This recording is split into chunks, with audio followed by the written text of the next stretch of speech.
Tu apprends à combattre à qui alors? C'est ça, donc il y a Matsu, faut dire le nom. Ouais. Matsu, il y a Sil, c'est Jill. Il y a Dooms. Il y a Katsop.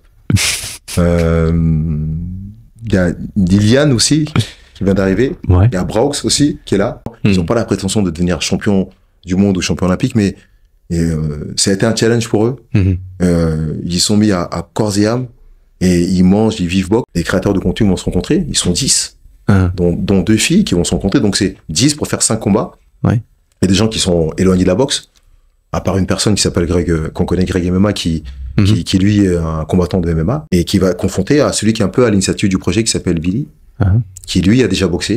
C'est le parcours qui est important, encore une fois. C'est le parcours d'où qui est ils sont important. partis, il y a 8 mois de préparation, ils avaient des problèmes de préparation physique, donc ils ont suivi tant bien que mal, en plus de leur programme, parce qu'ils ont des programmes très chargés, ils sont sollicités par des marques, ils sont des créateurs de contenu, donc ils créent des contenus, ils font d'autres événements aussi, donc en plus de ça, il faut avoir aussi la vie de boxeur, parce que le 7 décembre, il y a un événement important qui va avoir lieu. Ah, je suis fan des boxeurs. Et alors lui, pour le coup, John Dovey, je suis encore plus fan. Pourquoi? Parce que John, déjà, c'est un parcours incroyable en tant que mi-lourd. Il a été vice-champion du monde, médaille de bronze aussi.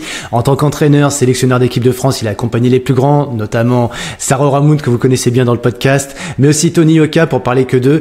Bon, vous avez peut-être vu récemment aussi que ça fait le buzz, la boxe, notamment avec le combat entre Mike Tyson et Jake Paul. J'ai pas suivi ça, et j'ai pas suivi non plus le DTR avec Billy et toute la communauté. Pour autant, John les a entraînés eux aussi. Donc si vous voulez en savoir plus, je vous invite à découvrir John et son parcours juste génial. Et quand John prend la parole, c'est un peu la punchline à la Mohamed Ali. Vous allez voir. Dites-moi des nouvelles d'ailleurs. N'hésitez pas à commenter. J'attends de vos nouvelles. À très bientôt. Bonjour à toutes et tous et bienvenue sur le podcast Champion de ma vie. Aujourd'hui, j'ai le plaisir d'échanger avec quelqu'un qui nous vient du noble art, comme on dit.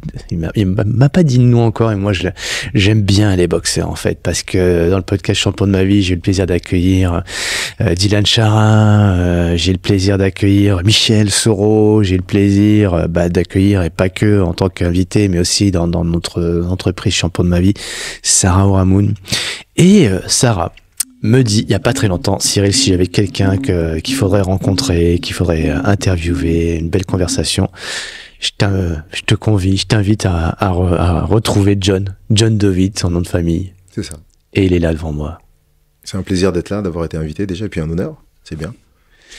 Eh ben, c'est moi qui veux te renvoyer le plaisir que j'ai, parce qu'en fait, on a déjeuné ensemble. Déjà, t'as enflammé la table.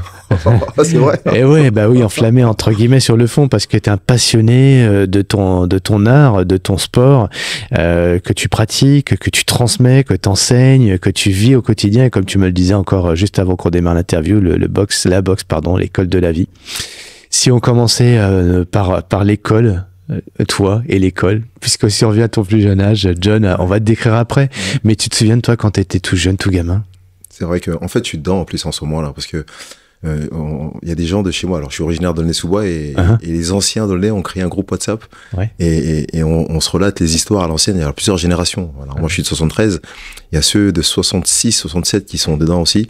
Et donc, il y a plein de photos qui circulent. Il y a des anecdotes, des trucs à l'ancienne. Et en ce moment, depuis 3-4 jours, je suis vraiment replongé un peu dans ma jeunesse. Ah oui. Et effectivement, je me rappelle d'un jeune qui a grandi à Aulnay-sous-Bois, J'étais pas un très bon élève, j'étais pas un mauvais élève non plus. J'avais, comme d'habitude, la moyenne 10, 11, toujours au fond contre le radiateur peut-être, mais discret. J'ai pas beaucoup. Et alors, il y a pas longtemps, je disais à mes enfants que toute ma vie, j'avais été collé qu'une seule fois. Une heure de colle. Je sais plus pourquoi d'ailleurs, mais donc j'étais plutôt un élève discret. Discret et attentif. Attentif, je sais pas. Mais alors, comme tout enfant à cet âge-là, et quand on est jeune, on est dans ces nuages, on réfléchit à plein de choses. Mais discret, pas très, voilà, pas de problème avec John en général. Et tu te voyais à l'époque avoir une carrière dans la boxe, dans le sport? Absolument pas du tout. Non. J'ai commencé à boxer à 20 ans, j'étais loin. Pour moi, les boxeurs étaient fous. Et donc, non, j'ai commencé la boxe très tard. J'ai commencé la boxe, mon premier combat, j'ai fait mon premier combat à 21 ans. Et donc, j'ai commencé la boxe tard. Je me prédestinais pas du tout à avoir une carrière de boxeur. Et encore moi, dans ce sport, j'adorais le foot. Tout jeune. Un gros classique. Bien sûr, c'est ça. Teddy Riner a aimé faire du foot, mais c'est le judo qui l'a rattrapé. Comme tant d'autres. Foot matin, midi et soir. Puis c'est pas très loin. En face d'où on habitait, il y avait un petit terrain et j'ai passé mes journées. On pensait qu'à ça. À cet âge-là, c'était ça. Rentrer de l'école, c'était jouer au foot. L'été, quand on partait pas en vacances, c'était jouer au foot. Donc, j'habitais juste devant le stade aussi de foot. Alors donc, voilà, il y avait tous les terrains, on pouvait jouer matin, midi et soir. Après, c'était le basket. Il y avait la période basket aussi. Ouais. Et puis après, ensuite, voilà, la boxe. La boxe est arrivée comme ça. Et aujourd'hui, tiens, si on faisait maintenant on fait un grand saut, John jeune, et maintenant John aujourd'hui à 51 ans, parce que si j'ai bien calculé, 1973, c'est ça 51 ans. Aïe, aïe, aïe, tu es en train de soupirer là. Oui, c'est ça. Le temps passe vite. Je les assume. Bientôt 52 dans pas longtemps, dans un mois et demi. Et les gens te reconnaissent pourquoi aujourd'hui? On te reconnaît pour... Les gens qui te connaissent, évidemment. Les gens qui me connaissent, ils me reconnaissent parce que pour les commentaires, déjà. Alors, tu es commentateur? Ouais, je suis commentateur à la télé, sur RMC. Ouais. J'ai commenté aussi les Jeux Olympiques sur Eurosport, donc je commente régulièrement. Donc, ils me reconnaissent par rapport à la boxe, souvent. Et puis 2-3 fois, on m'a reconnu à ma voix. C'est vrai, j'étais dans un magasin et je parlais avec le vendeur et puis des personnes sont retournées et m'ont dit John Dovie. J'ai dit oui, j'ai été surpris, peut-être que je connaissais, puis ils m'ont dit RMC Sport, et ils m'ont reconnu. Donc on m'a fait reconnu à ma voix. Mais quand t'es derrière le micro, pas pour un podcast, t'es la même voix posée ou tu t'enflammes? Oui, je crois, des fois je m'enflamme un peu, mais quand je m'enflamme quand sont mes anciens boxeurs qui étaient en équipe avec moi, qui boxent, et forcément on a du mal à garder ses émotions, et surtout ce sont des combats importants. Mais sinon, d'une manière générale, je pense que voilà. Et puis quand j'ai commencé à commenter, je m'enflammais pas beaucoup, et puis un jour on m'a fait la remarque, on m'a dit on a envie que les auditeurs, les gens qui t'écoutent aient envie d'aller boire un verre avec toi, envie de passer du temps avec toi, donc t'es un peu trop monocorde, un peu trop sobre, t'es trop sérieux. Donc j'ai essayé de mettre un peu plus d'énergie et de joie, je dirais, dans la joie, j'en mets toujours, mais mettre un peu plus je dirais, de mouvement dans les commentaires. Alors, je sais pas si... T'étais, d'ailleurs... Je ferai jamais trop, mais... T'as une voix, mais tu parles de mouvement. Ouais. Est-ce que tu dirais que t'es un expert en mouvement, un expert en connaissance de l'art de bouger, de corporel, l'art corporel? Est-ce que ça te parle ce que je dis ou c'est complètement débile? Bien sûr, complètement, parce que la discipline dans laquelle j'exerce, notamment la boxe, on en parle, c'est l'art du mouvement, c'est l'art de se mouver dans un espace, c'est l'art de connaître son corps et de savoir comment mon corps va être capable de bouger dans un premier temps. Lorsqu'on pousse une salle de boxe et qu'on veut faire de la boxe, les premières choses qu'on apprend, c'est effectivement les dires du gauche et du droit, mais c'est avant tout l'expression corporelle, son expression corporelle, comment mon corps est capable de bouger dans l'espace, entre les déplacements, entre les coups qu'on peut délivrer en shadow, c'est-à-dire dans le vide, avant de passer même à l'opposition, c'est-à-dire à la confrontation avec un partenaire d'entraînement. Il faut déjà se comprendre, se connaître et savoir ce qu'on fait dans l'espace, qui n'est pas forcément le ring dans un premier temps, mais savoir un peu comment mon corps réagit par rapport aux besoins. J'ai très intéressé, moi, personnellement, j'espère que nos auditeurs aussi là-dessus. Souvent, ça échappe un petit peu, ça m'a échappé en tout cas longtemps dans ma vie, cette notion d'expression corporelle, parce que pour moi, le corps, c'est inerte, et un corps, c'est juste une façon de pouvoir t'embarquer d'un point A à un point B, sachant que c'est ton mental qui va te guider. Ça, c'était Cyril Blanchard avant, mais il a compris un truc il y a pas très longtemps, c'est qu'en fait, sans ton corps, t'es rien, et si ton corps t'en prend pas soin, il va pas t'emmener très loin non plus. C'est souvent lui qui décide d'ailleurs. Et puis surtout, le corps transmet des messages. Corps transmet des messages. Bien sûr, la posture qu'on peut avoir, comment on peut bouger, comment on peut marcher, donne une multitude d'informations. Alors, je dirais que le corps et l'esprit ne font qu'un, mais l'un contre l'autre peut-être, mais il y a une forme de cohésion entre le corps et l'esprit. Et donc, le corps, même si l'esprit ne veut pas des choses, parfois le corps réagit, le corps tombe malade, le corps on se blesse, on a des problèmes parce que l'esprit n'est pas bien. Et donc quand on dit que le corps transmet des messages, c'est vrai, et que lorsqu'on boxe, c'est important aussi d'observer, on ressent, on sent et on voit, on observe aussi comment se comporte le partenaire ou l'adversaire. Intéressant. Du coup, j'aimerais bien qu'on explore ce terrain de jeu-là pour que ceux qui peuvent se sentir parfois déconnectés entre leur esprit et leur corps. J'ai souvent eu ces remarques, moi, dans mon environnement, des gens qui me disent, Cyril, j'ai plus ma tête sur mes épaules. Mais concrètement, j'ai mon cerveau qui est déconnecté de mon corps, ma tête qui est déconnectée de mon corps, et je voudrais reprendre possession. Alors, je sais pas si on possède son corps, mais comme tu l'as dit, ils ne font qu'un, le corps et l'esprit ne font qu'un, même si des fois, ils peuvent un petit peu se contrarier l'un et l'autre. Donc, comment, tu vois, se connecter à son corps, parce que comme tu viens de le dire, je trouve ça passionnant de l'idée que deux corps, l'un en face de l'autre, peuvent communiquer sans la voix, finalement. Ouais, c'est vrai. Il faut l'écouter déjà. Il faut l'écouter. C'est vrai. Hein, tu vas nous expliquer comment on apprend à écouter son corps. C'est pas sorcier, en fait. Il y a même une personne en face pour pouvoir comprendre la personne et communiquer avec la personne. Il faut déjà être capable de faire preuve de silence et d'écouter. Faut développer des sens qui permettent d'être assez sensible à un certain nombre d'informations qu'on peut avoir. Et donc, faire corps avec l'esprit et le corps, c'est créer une communion qui est là, qui est déjà installée de toute façon. Et je veux pas parler que de sport, mais je dirais que l'esprit, dans un premier temps, qui contrôle beaucoup de choses, qui va forcément ensuite influer sur le corps. Il faut déjà être apaisé. Et ta voix apaise. Ça va, on revient à ta voix. Je sais pas. Et pourtant, t'es dans un sport de combat.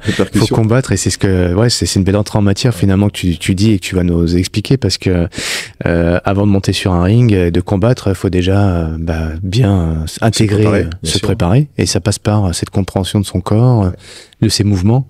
Et des fois, moi, j'ai l'impression de me voir moi, et j'ai l'impression de voir un pantin. En fait, tu sais, de pas contrôler des mouvements. Tu dis finalement, même quand je cours ou quand je marche, mais c'est pas moi qui suis dans mon corps. J'ai l'impression d'être un pantin. Je sais pas si ça vous arrive à vous, mais toi, c'était déjà arrivé, ça? Oui, je crois qu'on commence tous un peu comme ça. On commence comme ça. À force d'entraînement et de travail, encore le travail, toujours le travail. À force, on commence à mieux connaître son corps, on commence à développer des capacités, des aptitudes qui permettent de façon instinctive.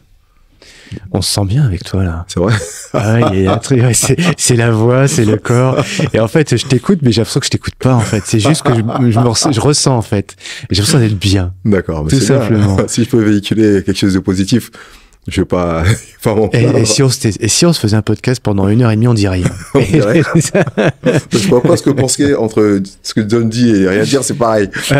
Non, c'est pas le cas, j'espère. Je pense que nos auditeurs seraient un peu frustrés pour le coup, ils y sont bien, mais on aimerait quand même comprendre. Mettez des mots sur cette sensation que vous êtes en train de faire. C'est ce que je vais faire, ce que je vais tenter de faire avec toi.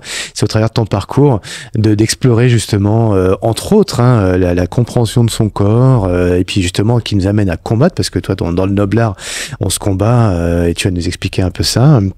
Et tu me disais aussi d'ailleurs le parallèle entre la vie et le sport, le parallèle entre la boxe et la vie de tous les jours, la vie d'un entrepreneur, parce que quand t'es commentateur, t'es une voix, et c'est pas que ton job, parce que ton job c'est quoi aujourd'hui? Parce qu'aujourd'hui j'ai plusieurs fonctions, je dirais, si je peux dire ça, plusieurs missions même. Je commente effectivement les combats sur RMC, et je suis aussi un cadre technique à la Fédération française de boxe. Donc j'ai été pendant 15 ans entraîneur d'équipe de France.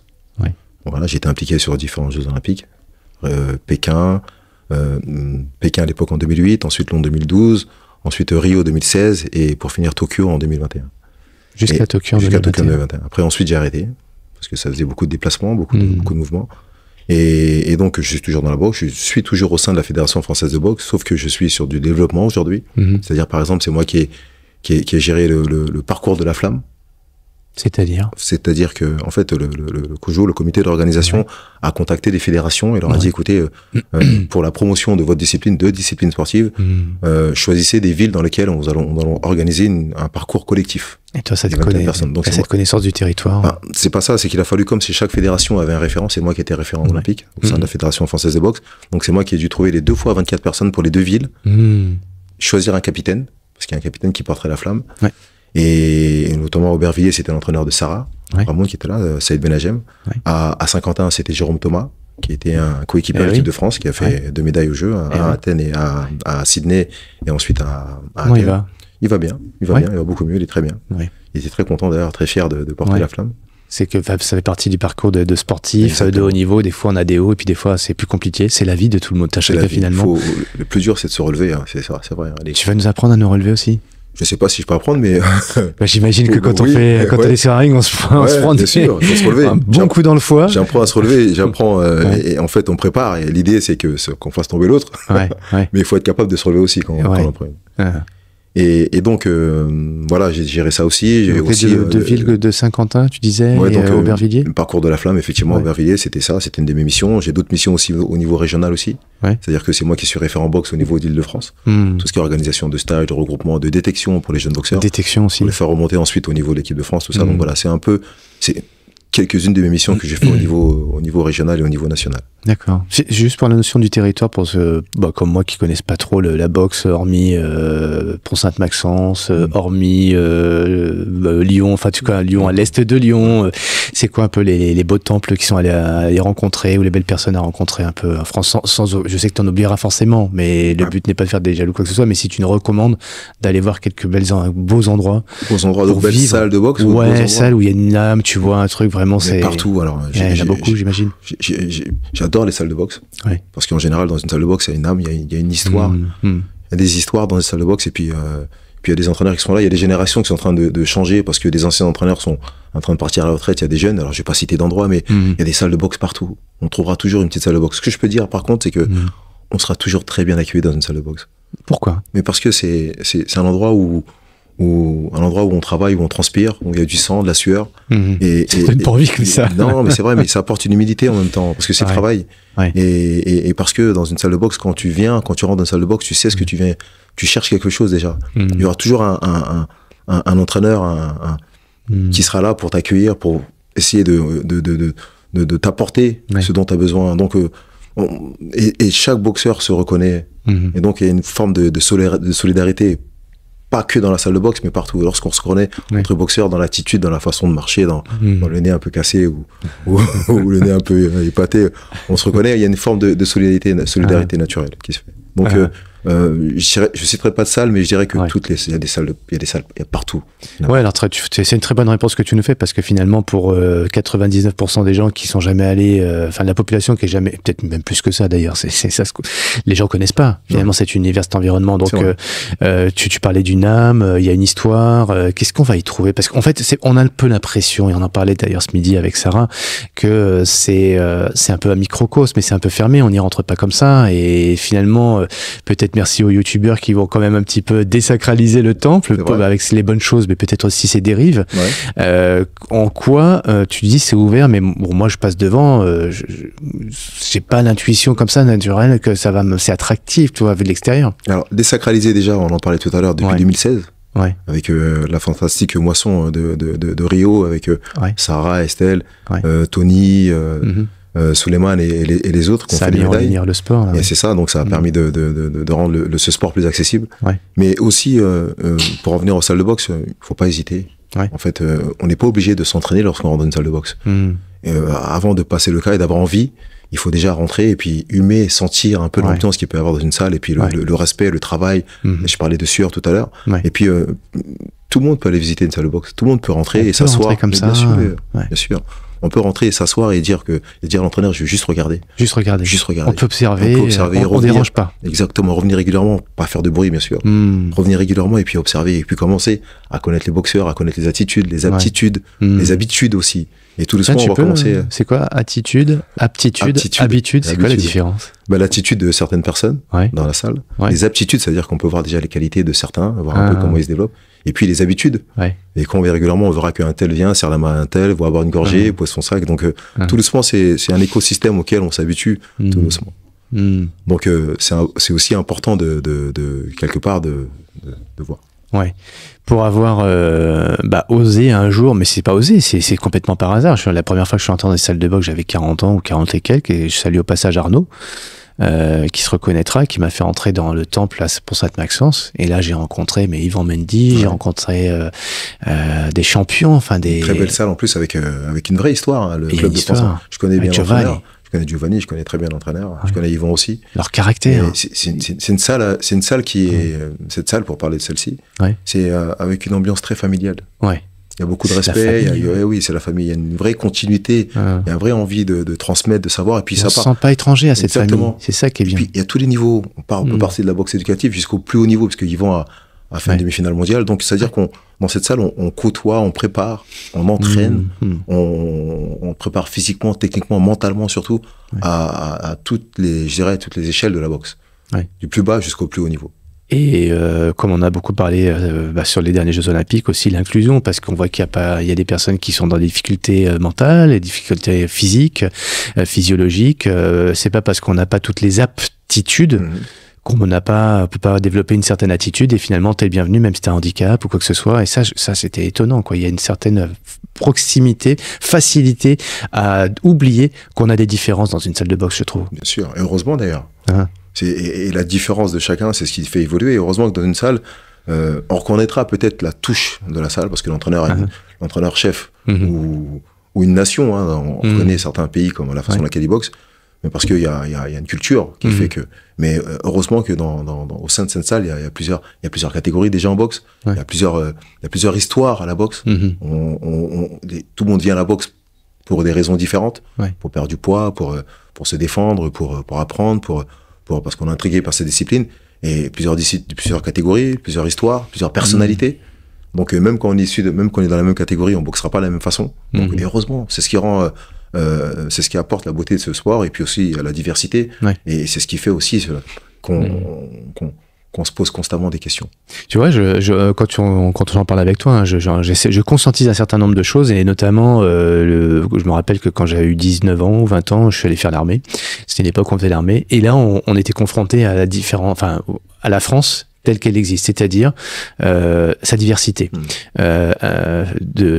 d'où on vient, de quartiers, qu'on vienne de quartiers populaires, qu'on vienne de quartiers plus huppés, qu'on se fasse lire, pas lire, c'était on se rendait compte de ce qu'était la France. Moi, il y avait ce brassage, cette diversité quand j'arrivais. T'as connu cette période, toi aussi, t'as fait l'armée? J'ai été exempté. J'ai pas eu, genre, moi j'ai adoré en fait l'affaire, mais parce que en plus je rentre pas dans les détails, mais j'accueillais le contingent, tu vois, et je les formais pendant 2 mois. Et là, tu te disais, mais j'ai un certain privilège dans la vie dont je n'avais pas conscience jusqu'à présent. Et aujourd'hui, tu vois, quand on entend souvent des gens dire, bah ouais, l'armée c'était bien parce qu'au moins pour ça, alors bien pas bien, c'est pas le sujet, mais quand je suis entré dans cette salle de boxe, j'ai ressenti la même chose. C'est-à-dire qu'il y a une diversité, des gens qui ont certains privilèges, d'autres qui n'en ont pas. Et quand tu dis sport école de la vie, je trouve que la boxe, alors, et je le dis avec un œil complètement extérieur, tu vas me dire, bah t'as raison Cyril et merci, j'étais en train de me faire la vente de mon sport et de ce que j'aime tant, mais j'ai vraiment ressenti ça quand je suis rentré dans ces salles et dans toutes les salles recensées à chaque fois. Il y a plus de différence, enfin les différences elles sont là, mais elles tombent en fait. C'est vrai. Parce tout le monde monte sur le ring, tout le monde a peur.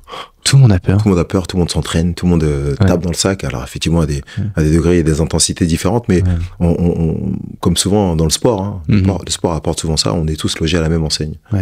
Et on est tous, je dirais, à poil devant l'adversité que l'aspect technique qu'on doit gérer, l'opposition, le fait de ne pas prendre de coups, d'esquiver, de remiser.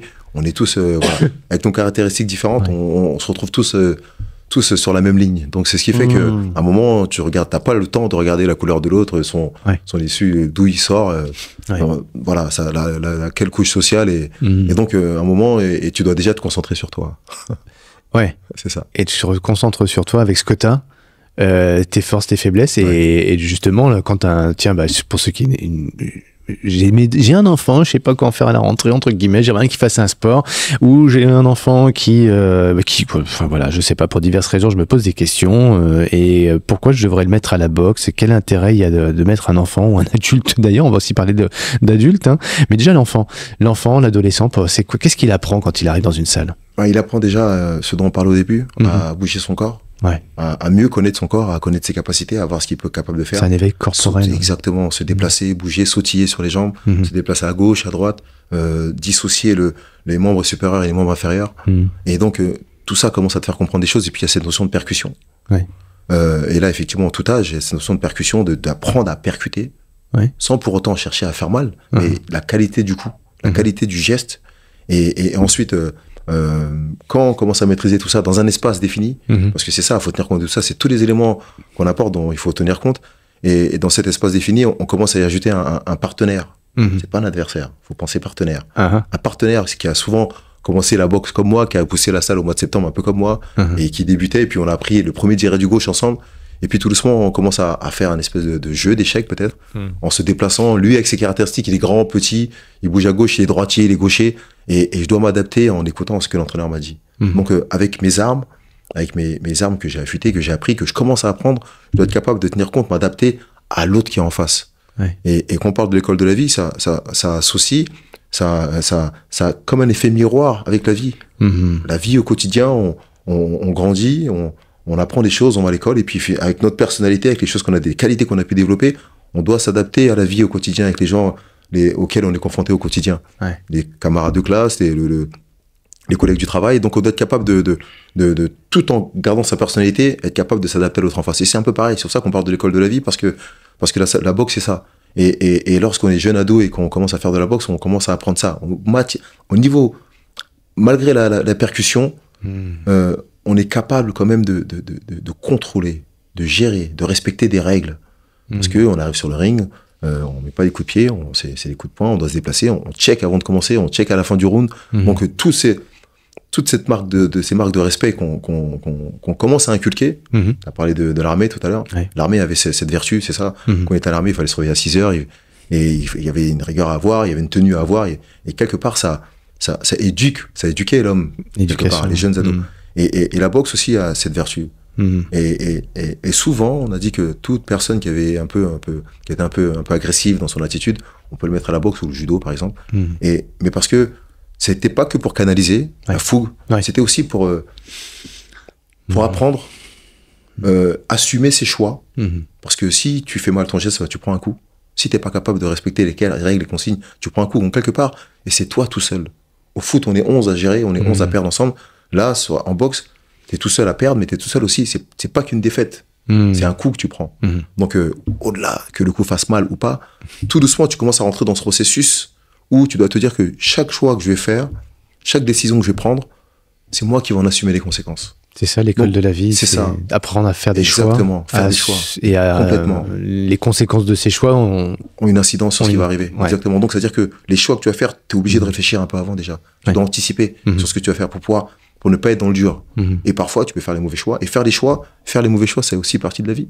Ouais. Perdre en boxe, ça fait aussi partie de la vie. Il faut être capable d'assumer la défaite pour pouvoir justement se poser la question, se remettre en question. Si on prend ce que tu dis là, parce que dans la vie de tous les jours, on fait des choix, mais des fois, il arrive qu'on a du mal à faire des choix, parce que de toute façon, si je fais un choix, je vais me planter, ou c'est renoncer, etc. Et dans la boxe, je choisis d'attaquer, mais je m'en prends une. Merde. J'aurais mieux fait de pas attaquer. En gros, comment alors là, la question n'est pas technique, pour l'instant, on va rentrer dans la technique, et puis j'aimerais bien connaître un peu ton parcours juste avant quand même, mais... Quel conseil tu peux me donner à moi quand j'hésite entre deux voies à prendre à l'instant T, et je sais que si je prends d'un côté, il y a des risques, de l'autre il y a des risques, et dans la boxe, comme tu dis, si je prends pas de choix de toute façon, je vais m'en prendre une. Au sujet des choix, j'ai souvent je dis qu'en fait on est déjà chanceux d'avoir le choix. Ah, déjà c'est une chance. Il y a des gens qui n'ont pas le choix. On a la possibilité d'avoir le choix, de la gauche ou de la droite, c'est déjà une chance inouïe. Et à un moment, il faut poser le pour et le contre. Mais puis à un moment, il faut se lancer, il faut faire un choix. Mais surtout, se dire que, je dis souvent qu'il n'y a pas de bon ou de mauvais choix. Il y a un choix. Il y a un choix. Et ce choix que tu as fait, t'en fais tien et t'en fais bon. Et il faut surtout pas se retourner pour regarder ce qu'il y a derrière. Parce qu'il y aura forcément quelque chose qui va t'attirer derrière. Et si tu avais fait l'autre choix, il y aura un truc qui t'attirerait aussi. Exactement, faut pas se retourner. C'est pour ça que ce choix va devenir le bon. Parce que je regarde par derrière, et puis celui-là qui est là, je fais avec, je m'adapte, je m'accommode avec, et puis il y aura forcément des bons et des mauvais côtés, mais il va falloir vivre avec, et c'est comme ça. Il n'y a pas de bon ou de mauvais choix, finalement, c'est celui que tu feras de façon, à un moment ou à un autre, ce sera le bon choix. C'est le tien. Il faut le rendre tien, c'est ça. Et tu vas jusqu'au bout. C'est tellement simple à dire comme ça. Ça fait simple, mais c'est vrai, mais c'est pas évident. On se retrouve tous confrontés devant des choix un peu cornéliens, à savoir un petit peu qu'est-ce que je vais faire. Et puis, j'en parlais encore tout à l'heure avec Sarah, à un moment, faut poser tout sur un papier, tirer un trait, et puis voir les bons côtés, les mauvais côtés. Et puis surtout, un élément qui est le plus important, c'est le cœur. Qu'est-ce qu'il dit, le cœur? C'est ça, on a une sensibilité qu'on n'explique pas, qu'on peut pas écrire. Il y a un truc là qui c'est compliqué ce que tu dis. Oui, c'est ça. Tiens, alors, je vais prendre ma feuille, je fais côté gauche les avantages, côté droite les inconvénients, et puis après je décide. Et puis, mais il y a un truc. Ouais. Mais attends. Le stylo il penche un peu d'un côté, mais c'est ça, parce que des fois quand c'est équilibré et que des deux côtés c'est équilibré et qu'on sait pas, il y a toujours. Ouais, alors je vais prendre un autre exemple. Tiens, imaginez-vous, vous avez fait votre liste et tout, puis il y a plein d'inconvénients d'un côté et peu d'avantages de l'autre. Mais votre cœur vous dit d'aller quand même du côté. Ça, c'est compliqué. Le fait d'avoir écrit, c'est ce qui va faire qu'on va se dire quand même, quand on est un peu lucide, on va se dire le côté où il y a que des avantages, il faut aller de ce côté-là. Parce que souvent, on peut se tromper avec le cœur. Le cœur, c'est vrai, le cœur. Et puis le cœur change. Le cœur à 20 ans, le cœur à 30 ans n'est pas le même, le cœur à 40 ans n'est pas le même, c'est ça. Je fais juste une petite digression là-dessus parce qu'en fait, un de mes confrères avec la Croix, enfin un confrère en préparation mentale, a accompagné un beau champion ces derniers temps. Il accompagne encore sur le trail, donc on est dans un autre sport. Hein, et suite à une grosse difficulté ou une grosse mésaventure sur une épreuve qui est bien connue, l'UTMB, eh ben grosse remise en question de cet athlète. Et qu'est-ce qu'il a fait? Très simplement, c'est ce que tu viens de dire. Ben, en fait, je prends une feuille blanche, je tiens un trait, je prends les avantages, les inconvénients, et je regarde un petit peu où j'en suis. Dans quel état d'esprit je suis par rapport à tout ça, et je prends des décisions sur l'avenir, c'est-à-dire est-ce que je fais la prochaine course ou je la fais pas, etc. Je participe pas, et j'aime bien ce que tu dis, parce qu'une fois que j'ai fait la liste, bon bah très bien, mais qu'est-ce que me dit mon cœur? T'as déjà fait toi un choix de vie où finalement, oui, tout s'est résumé à ça, quoi, un choix de cœur? Ouais, bah, on en fait tout le temps. Et oui, on en fait tout le temps en fait. Et je suis déjà très content d'avoir la possibilité d'avoir le choix. Toujours, tu reviens sur j'ai la chance de pouvoir choisir. C'est important de se dire. Moi, je pense que c'est important de se dire qu'on a la chance de faire des choses. Je me dis que c'est important de me dire que mes enfants vont bien, que j'évolue dans un milieu que j'apprécie, que j'aime, et que parce que c'est pas donné à tout le monde, que j'ai la possibilité de marcher, de m'entraîner tous les jours, d'être en forme. Et c'est une chance déjà. À partir de là, on peut commencer, on aborde des choses un peu différemment déjà. Parce que si on est un peu défaitiste et on pense que j'ai le choix, c'est compliqué, ce sera facile. Ce sera facile si j'avais qu'un choix. Mais c'est une chance incroyable d'avoir. C'est ça. Effectivement, c'est pas simple. Mais la vie n'est pas simple. La vie est faite de choix. Ouais, la vie est faite de choix. Et ce serait plus simple s'il n'y avait pas le choix, mais il faut pas oublier que choisir, c'est un luxe. C'est un luxe. Ouais. C'est un luxe. Il y a des gens, parce que je me dis, c'est ce que j'explique à mes enfants, il y a tellement de personnes autour de nous qui n'ont pas le choix. On vit des périodes assez difficiles dans le monde en ce moment. Et il y a des gens qui n'ont pas le choix. Et qui arrivent quand même à faire des choses. Et qui font des choses. Et qui sont pas malheureux pour autant. Exactement. Et nous, c'est vrai, on oublie des fois que ce choix est un peu l'outil du riche, quoi, en fait. Et oui, le pauvre qui a pas le choix, pourtant, c'est pas pour ça qu'il est malheureux, quoi. On peut être pauvre et être heureux aussi, malgré tout. Merci pour ce rappel. Ça fait vraiment plaisir à entendre, et la façon dont tu le dis, en plus, on sent que ça vient d'ailleurs que de la tête. Merci, John. T'es né à Aulnay-sous-Bois, t'avais le choix à l'époque quand t'étais gamin. C'était quoi, on t'a donné le choix. À quel moment t'avais été confronté à tes premiers choix d'homme, de petit homme ou de grand homme? Tu t'en souviens?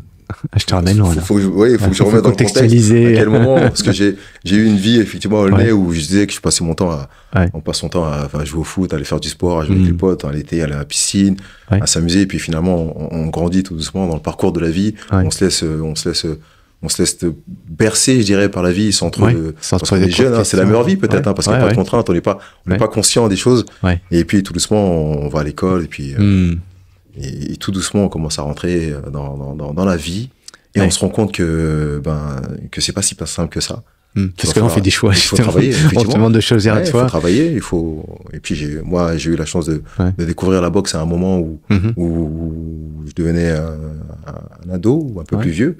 Et même si j'ai commencé tard, mais j'ai rencontré la boxe à 20 ans, donc à un âge où j'ai commencé la boxe parce que je suis parti au Maroc avec des amis à l'époque, 92. Partais pour un voyage. Pour les vacances. Et puis on avait bien mangé là-bas et je suis rentré, j'avais pris un peu de poids. Et je m'étais dit, tiens, alors sérieusement, John, là, tu vas t'inscrire à un sport. Et comme ça, tu vas faire attention, tu vas avoir une licence, voilà. Et le seul sport qui était à côté de chez moi, c'était la boxe. D'accord. Donc c'est reprendre soin de ton corps, ta santé. Avant tout, c'était ça. Je m'étais dit, tiens, je vais m'inscrire dans un sport. Alors, aujourd'hui, et la preuve que c'est générationnel, peut-être que je me serais inscrit dans un club, dans une salle de remise en forme, pour aller courir sur le tapis et faire un peu de muscu. Et parce que maintenant ça pullule un peu, il y en a partout. Et à l'époque, donc le seul sport, si c'était du tennis de table, j'aurais fait tennis de table, si c'était du volley, j'aurais fait volley. C'est ça en fait. Je voulais m'inscrire dans un truc où il y aura des horaires, pas du foot ou du basket à la cité avec les potes, mais avec des horaires avec un entraîneur, il faut venir avec une tenue. Et c'était la boxe. C'est un sport de fou, mais je vais y aller quand même. Comme ça a la réputation d'être un sport assez complet, ça me permet de... Il y a personne qui t'a dit, vas-y, c'est toi de ton propre chef, j'y vais pour me refiter un petit peu. Exactement. Et puis j'ai jamais arrêté. Et puis on s'est entraîné. J'ai rencontré mon entraîneur Marcel Denis. Il y avait un autre entraîneur qui était là d'abord qui s'appelle Robert Diad. Et puis ensuite Marcel Denis est arrivé après. Et il est arrivé un moment où j'allais arrêter la boxe. Ah oui. J'ai commencé donc. Alors moi, quand je me suis inscrit, j'ai un ami qui s'est inscrit aussi, qui s'appelle Jean-Louis Mondang, et qui travaille avec Sarah aussi. Et donc, on a commencé à s'entraîner à 2, 3, 4 dans la salle, on n'était pas nombreux, on a décidé d'arrêter. Parce qu'on se dit, bon, la boxe, il n'y a pas grand monde. Et puis finalement, le dernier jour, en fait, on y allait le lundi, le mercredi et le vendredi. Lundi, mercredi, vendredi, 3 fois par semaine. Ouais. Et le vendredi, on était invité à une soirée à l'époque. Et donc, on s'est dit, bon, comme on n'y va pas vendredi, on va y aller jeudi. Et nous y sommes allés jeudi, et jeudi, la salle était pleine. Qu'est-ce qui se passe? Oh, mais qu'est-ce qui se passe? Et donc, on voyait un petit bonhomme au côté qui criait sur tout le monde, tout ça, et c'était Marcel. C'est qui ce Marcel? Marcel, c'était un ancien boxeur du club. Ouais.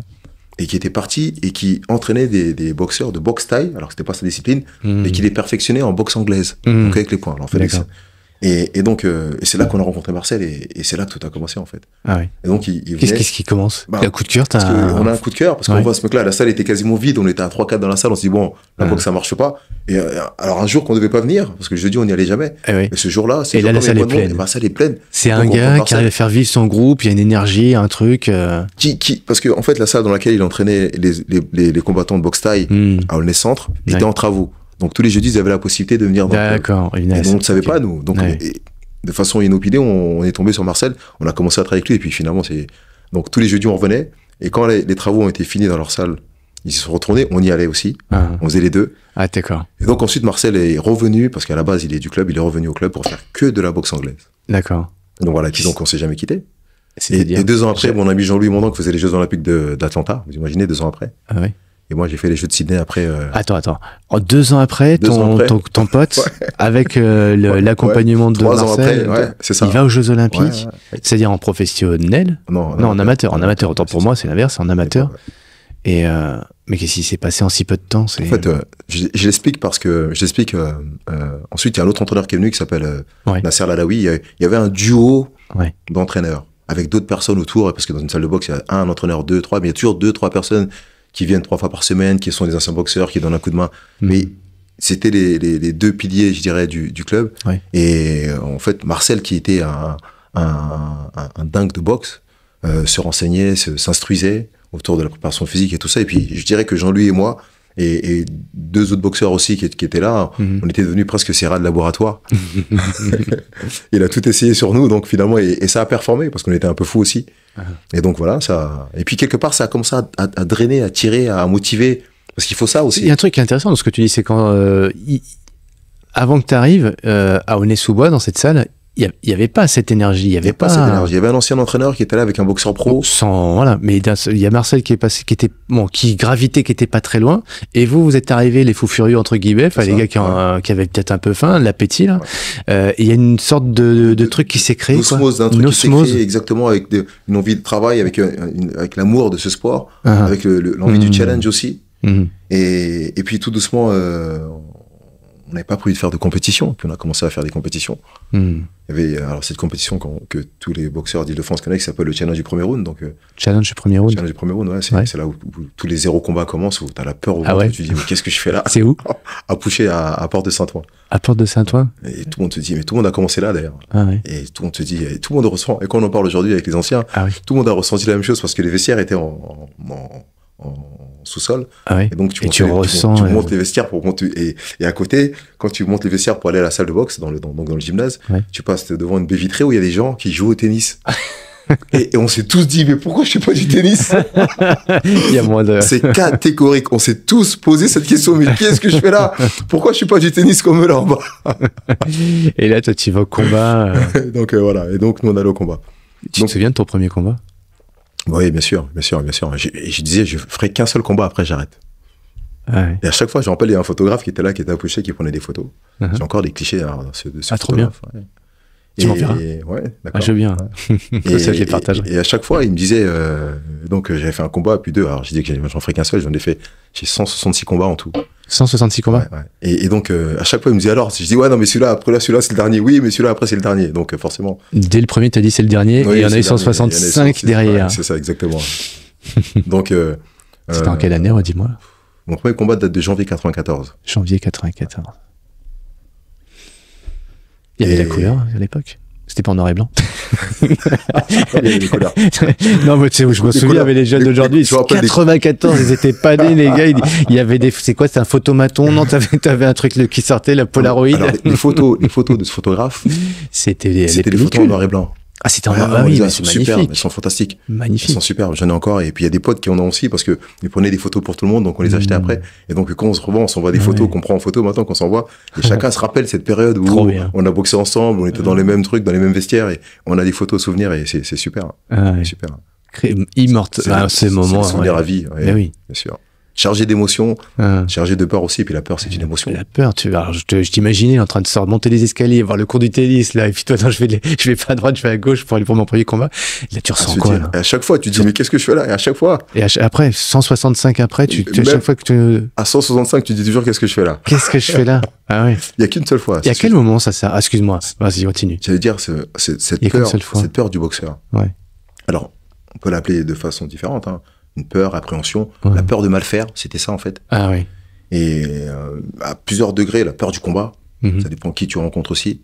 Et je dis souvent aux gens que j'ai peur, j'ai eu peur. Sur tous les combats, j'ai eu peur. T'allais dire. Et une fois, j'ai pas eu peur. Ouais. Une fois, on m'a fait venir un combat où c'était un peu le dernier moment, on m'a dit tiens, viens, tu peux venir. T'as pas eu le temps pas besoin de te prendre la tête au niveau du poids. J'ai toujours été prêt parce que on s'entraînait comme des fous. Et on m'a dit c'est au dernier moment, tu peux venir, pas limite de poids, t'inquiète pas. Donc j'étais venu à, je crois, 1 ou 2 kilos au-dessus de mon poids, sans trop faire de régime. Et j'y suis allé un peu la fleur au fusil. Et j'avais gagné, mais j'avais fait un mauvais combat. Et depuis ce jour-là, je me suis rendu compte que cette peur devait m'accompagner. Je me suis rendu compte que j'avais un poids de forme, c'était pas ce poids-là. Je boxais à moins de 80 kilos, c'était la catégorie des mi-lourds. Donc j'étais arrivé peut-être à 83 kilos. Et je me suis rendu compte que mon poids de forme, j'avais compris rapidement que mon poids de forme, c'était pas 81 kilos qui était ma limite, mais 80 kilos 500. Donc, et c'est pas grand-chose. C'est fin. Mais c'est toute la différence dans notre discipline où on joue à 200 grammes parfois. Donc, je ne veux pas te couper dans ton élan, oublie pas ce que tu veux dire par la suite, mais en fait, c'est quoi ces 500 grammes ou ces 400 grammes, ça représente quoi? C'est peut-être psychologique, mais t'es plus vif, t'es plus quoi? Mentalement, mais quand t'as fait un régime et que t'as affûté, que tu t'es restreint un petit peu, bah, effectivement, t'es plus vif, t'es plus acerbe, t'es plus vif d'esprit, vif physiquement. Et je me rends compte que il me faut ça. Et beaucoup de boxeurs d'ailleurs, il faut ça, il faut avoir cette sensation-là pour pas sentir trop lourd sur le ring pendant le combat. Et donc ça, et puis cette peur, cette appréhension. Ouais. Tu l'as à chaque fois sauf une fois et tu t'es rendu compte que c'était quand même vachement important d'avoir cette peur à chaque fois. Et je me rends compte que cette peur, en fait, elle m'accompagne. Et il faut, et comme tout athlète peut-être, ou comme tout boxeur, il faut la dompter en fait. C'est ça l'école de la vie aussi. C'est ça, exactement. Faut pas la subir cette peur. Faut qu'elle soit à côté, il faut qu'elle soit une compagne et qu'on soit capable de savoir ce qu'on en fait en fait et de vivre ensemble. Et monter sur le ring, c'est vrai, on vit ensemble. J'adore ça. C'est de vivre ensemble, tu sais, le fameux vivre ensemble des politiciens, là, en fait, non, c'est le vivre ensemble avec sa peur. C'est pour ça que je dis qu'elle accompagne. Avec l'ombre de soi. C'est ça, Et il la faut. Qu'est-ce qui te fait le plus peur chez toi? Quand tu parles de la peur, qui m'accompagne, qui est là, on fait ensemble, c'est quoi ton plus grand ennemi? Aujourd'hui ou depuis toujours? Là, maintenant ma question, elle est tellement large, tu la prends comme tu veux. Je sais pas. Je veux pas avoir la prétention de dire que j'ai pas peur. Si, je suis un homme et j'ai des peurs. Mais à force de l'avoir dompté. Ça dépend quelle peur, parce qu'il y en a plusieurs. Et puis on peut la définir de différentes manières. Alors là, je reformule ma question. Laquelle t'as posé le plus de problèmes, tiens, à surpasser, tu vois, dompter de toutes ces années. Là. Et une avec laquelle t'as dû batailler, là, tu te dis avant d'arriver à cette peur-là, quand même, si je pouvais la dompter, ce serait quand même vachement mieux. Peut-être plus tard, quand tu commences à te poser des questions, la peur de pas réussir ta vie, la peur de pas bien faire, pas dans le domaine professionnel, mais quand tu deviens père. J'ai 4 enfants et donc l'éducation qu'on leur apporte, puis on voit des choses aujourd'hui, l'éducation qu'on leur apporte, l'image qu'on veut leur donner, l'homme que je deviens, parce que on évolue aussi toujours. Dans le parcours de ma vie, j'ai pris des claques. Des changements dans ma vie, des changements, des modifications, et donc forcément, et je me dis que ces claques-là, il faut qu'elles me permettent d'évoluer, il faut qu'elles me permettent de devenir le meilleur homme que je l'étais, et pour moi, pour mes enfants, pour les gens qui sont autour de moi, et donc c'est peut-être cette peur de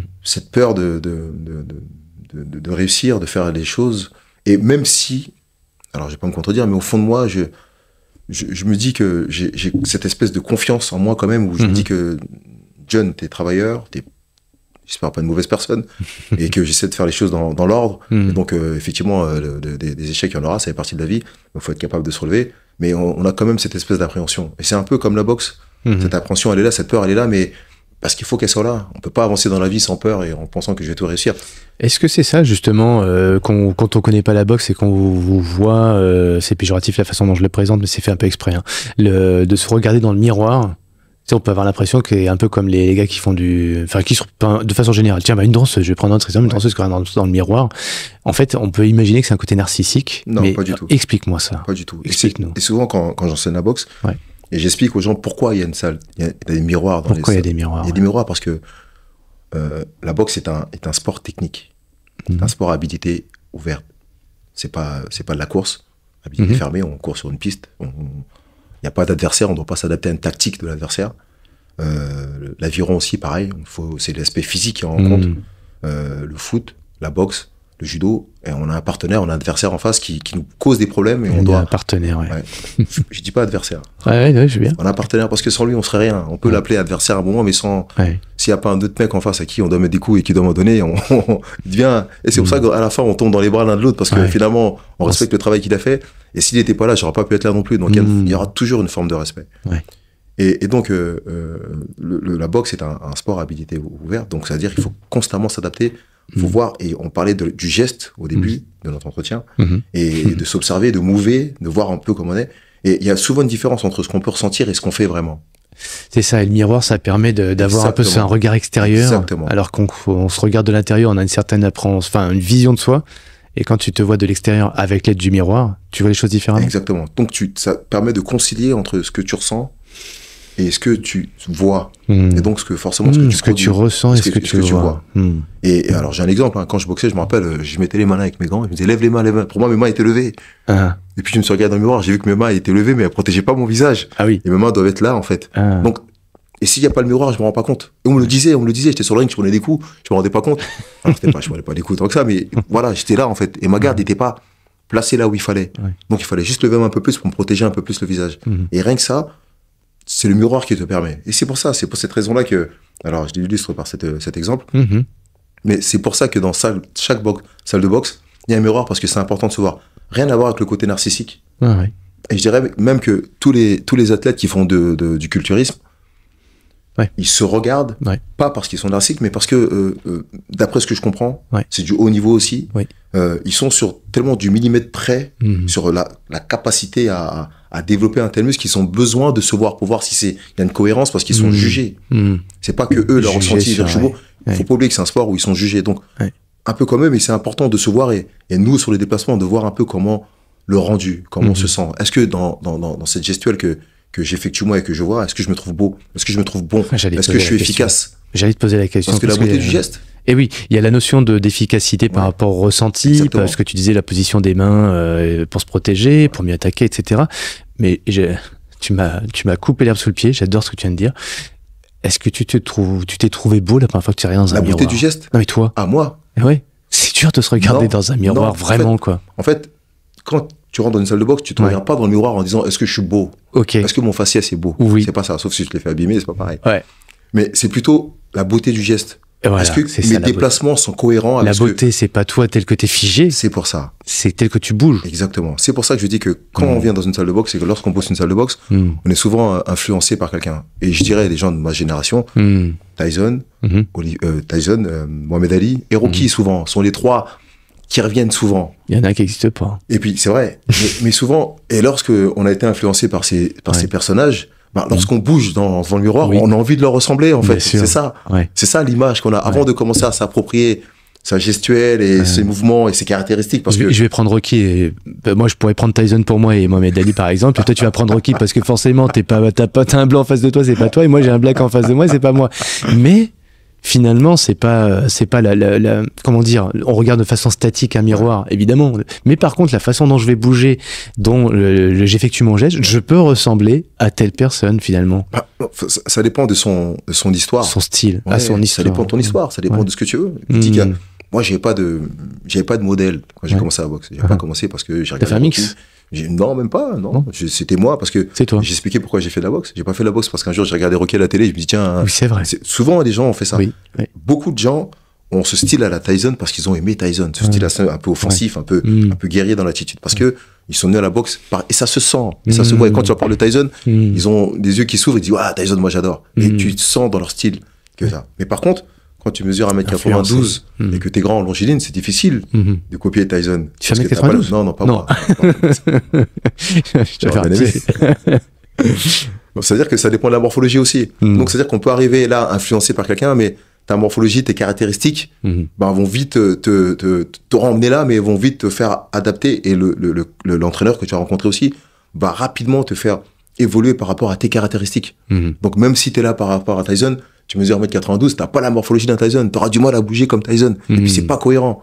T'as tout intérêt peut-être à danser sur le ring, à utiliser ton allonge. Et ça, faut le faire comprendre aussi. C'est aussi le rôle de l'éducateur, de l'entraîneur aussi, quand une personne arrive dans une salle. Et ouais, justement, et cet éducateur, il t'a fait trouver ton propre style. Et comment on pourrait qualifier ton style à toi, quand t'étais boxeur?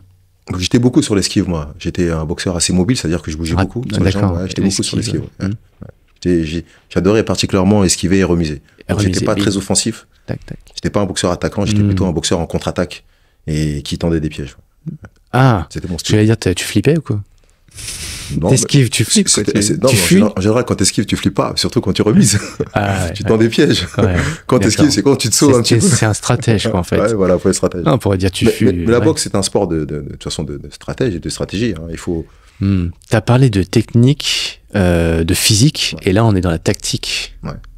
Et c'est quoi la stratégie quand tu vas mener un combat? D'ailleurs, on va continuer, on va faire le parallèle avec ta carrière. T'as parlé de Jean-Louis qui est allé à Atlanta. Et toi? Ouais, moi j'ai fait Sydney après. Tu pars à Sydney? Catégorie Milo? Milo, toujours, jusqu'à la mort. C'est vrai, tu changerais jamais. Non, ma catégorie, tout le monde sait que j'adore ma catégorie. Alors je menaçais mes athlètes, je leur dis c'est quoi la meilleure catégorie là? Milo, ok, c'est noté. Et toi tu pars donc à Sydney. Sydney. Et je perds en quart de finale, au pied du podium de 2 points. T'as la médaille en chocolat. La médaille en chocolat, terrible. Et j'ai l'habitude de dire que cette médaille en chocolat, qui est médaille d'or pour moi. Bien sûr. Et ça, tu le comprends pas tout de suite. Parce que, c'est vrai, tu le comprends pas tout de suite parce que j'ai perdu 2 points face au champion olympique qui avait battu tout le monde avant la limite, quasiment. Et limite, c'était le combat de la finale. Et finalement, on s'est rencontrés. Le tirage au sort a fait qu'on se rencontrait en quart de finale. Et effectivement, après la défaite, il y a la déception. Tu as préparé pendant longtemps ce travail pour aller au jeu. Et puis finalement, tu arrives là, tu pars en quart de finale. Effectivement, c'est assez décevant. Il y a la déception de la défaite, il y a la déception de rentrer sans médaille parce que j'arrivais aux Jeux Olympiques de Sydney en étant vice-champion du monde. Et logiquement, même champion du monde parce que je m'étais fait voler en finale. Donc j'arrivais avec ce statut de champion du monde. Donc forcément médaille, mais j'étais persuadé que j'allais ramener une médaille. Le seul accroc que je pouvais avoir, c'était ce Russe. Et t'es tombé dessus. Je suis tombé dessus et donc il me bat de 2 points. Je commence très mal le combat, mais voilà, en tout cas je perds le combat. Et c'est des années après, plus tard, où je me pose la question, parce que je suis quelqu'un qui pose beaucoup de questions, où je me disais mais pourquoi 2 points? Pourquoi 2 points? Pourquoi 2 points? Pourquoi 2 points? Parce que j'étais persuadé qu'il y avait une espèce de message en fait. Ah oui, tu es d'accord. Ouais, je me disais pourquoi 2 points. Parce que même les combats qui étaient un peu serrés, à la fin, je gagnais toujours. Je gagnais d'1 point, de 2, mais c'était la tendance s'inversait. Et là, pourquoi j'ai perdu 2 points? Donc, c'est un truc qui m'a turlupiné pendant longtemps. Je me suis souvent posé la question. Et avec le temps, en devenant entraîneur, je me suis rendu compte que ces 2 points m'ont obligé à me remettre en question. Que ces 2 points m'ont permis de comprendre un truc. Que j'avais eu un parcours avant d'arriver aux Jeux Olympiques, la qualification, j'avais l'arcade ouverte, je m'étais fait opérer de l'épaule, du coup, de quelques semaines avant les Jeux, et que, en fait, toutes ces étapes que j'avais dû franchir, toutes ces épreuves que j'avais pu franchir avant d'aller aux Jeux, m'avaient rendu meilleur homme, boxeur, j'avais appris des choses, j'étais devenu un autre homme, j'avais une forme de confiance dans le travail que je pouvais faire. J'étais qualifié pour les Jeux. J'avais battu des boxeurs qui étaient censés me battre parce qu'ils avaient un plus gros palmarès. Moi qui avais commencé la boxe un peu tard avec mon palmarès. Donc j'avais commencé à connecter un certain nombre de choses. Mais parce que ces 2 points m'avaient obligé à réfléchir, à me poser tout le temps la question. Pourquoi 2 points? Peut-être que j'ai mal fait. Peut-être que t'as pas fait ça. Peut-être que John, tu as une trop grande gueule. Peut-être que tu veux trop faire ce que tu veux. Faut peut-être écouter un peu plus les entraîneurs. Faut peut-être ça. Donc toutes ces questions que je me suis posées m'ont obligé à me remettre en question et à me dire que finalement... le John que j'étais devenu par la suite, entraîneur, c'est parce que j'avais perdu de 2 points aux Jeux Olympiques, moi, quand j'y étais. Et donc, quelque part, je me disais que cette médaille en chocolat, comme tu l'as cité tout à l'heure, c'était ma médaille d'or à moi, en fait. Et qui était bien plus importante celle que Brahim avait eue, parce que Brahim Asloum, ces Jeux-là, avait fait médaille d'or. pour moi, en tout cas, ouais. aux yeux du grand public et tout le monde, j'avais fait une médaille en chocolat, à tes yeux aussi. Mais pour moi, et ça, on peut pas le comprendre tout de suite. C'est plus tard, avec l'expérience et la maturité, où tu te dis que le cheminement que j'ai eu peut-être de mon début de carrière, quand j'avais commencé à pusher à Saint-Ouen, les premiers combats, et que je devais arrêter après, et tout le processus, et dans ce parcours de vie où j'ai perdu 2 points aux Jeux Olympiques, qui est la compétition majeure pour nous, qui est le Graal pour tout boxeur qui pousse une salle de boxe un jour, ben c'était pour arriver à ça, en fait, pour arriver à devenir l'entraîneur que j'étais, que je suis. Ouais. Et reconnu en tant que tel. Ben pas que pour ça, c'est plus la relation que j'ai avec mes athlètes. Sarah en parlait tout à l'heure, c'est ce que j'essaie de développer, c'est l'amour que je donne, c'est l'envie, la dureté, l'imposer, l'aspect technique, la finesse des choses, la réflexion toujours, l'adaptation, la tactique, la technique, la tactique face à un adversaire qui sera pas la même tactique si on le rencontre un mois après, parce qu'il aura perdu, il aura gagné, il faudra s'adapter, et on sait. Donc tout ça, cette remise en question, ben, elle vient aussi de mon histoire, de mes entraîneurs qui m'ont forcément influencé un petit peu, mais aussi par la même occasion de point d'ordre pour moi, c'est ces 2 points-là. C'est très important. J'ai regardé le combat 1 milliard de fois. Même moi en regardant le combat, parce qu'en fait, je perds de 7 points au départ. Donc ça veut dire, et je boxe pas. Je suis tellement bloqué, je suis en quart de finale, j'ai un blocage. Et je perds le premier round sur 7 points. Et je refais une montée fantastique.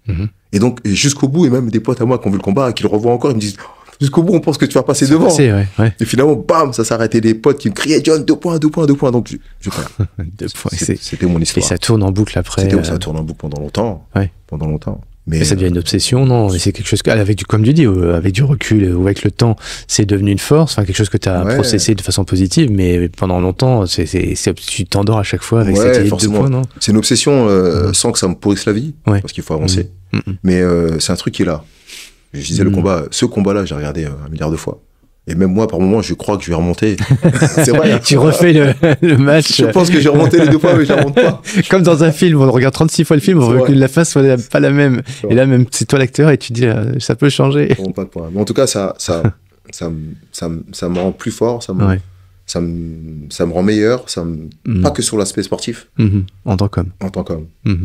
Et parce qu'en tant qu'homme, c'est ce qui te fait de toi aussi l'entraîneur. L'homme que t'es, ce que tu as envie de donner, ce que tu as envie de partager, tu fais de toi l'entraîneur que tu es. À quel moment c'est combien de temps après ce match-là, après Sydney, que tu décides de devenir entraîneur, de transmettre? En fait, alors, après Sydney, je décide de pas passer dans les rangs professionnels. Oui, c'est vrai.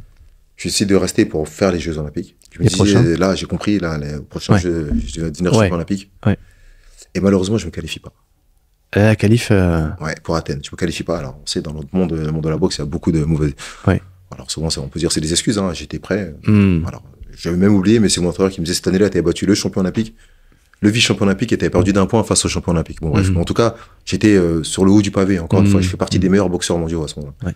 Et je me qualifie pas. Contre toute attente, à la surprise générale, je me qualifie pas. Premier tournoi, je me fais voler. Deuxième tournoi, je me fais voler.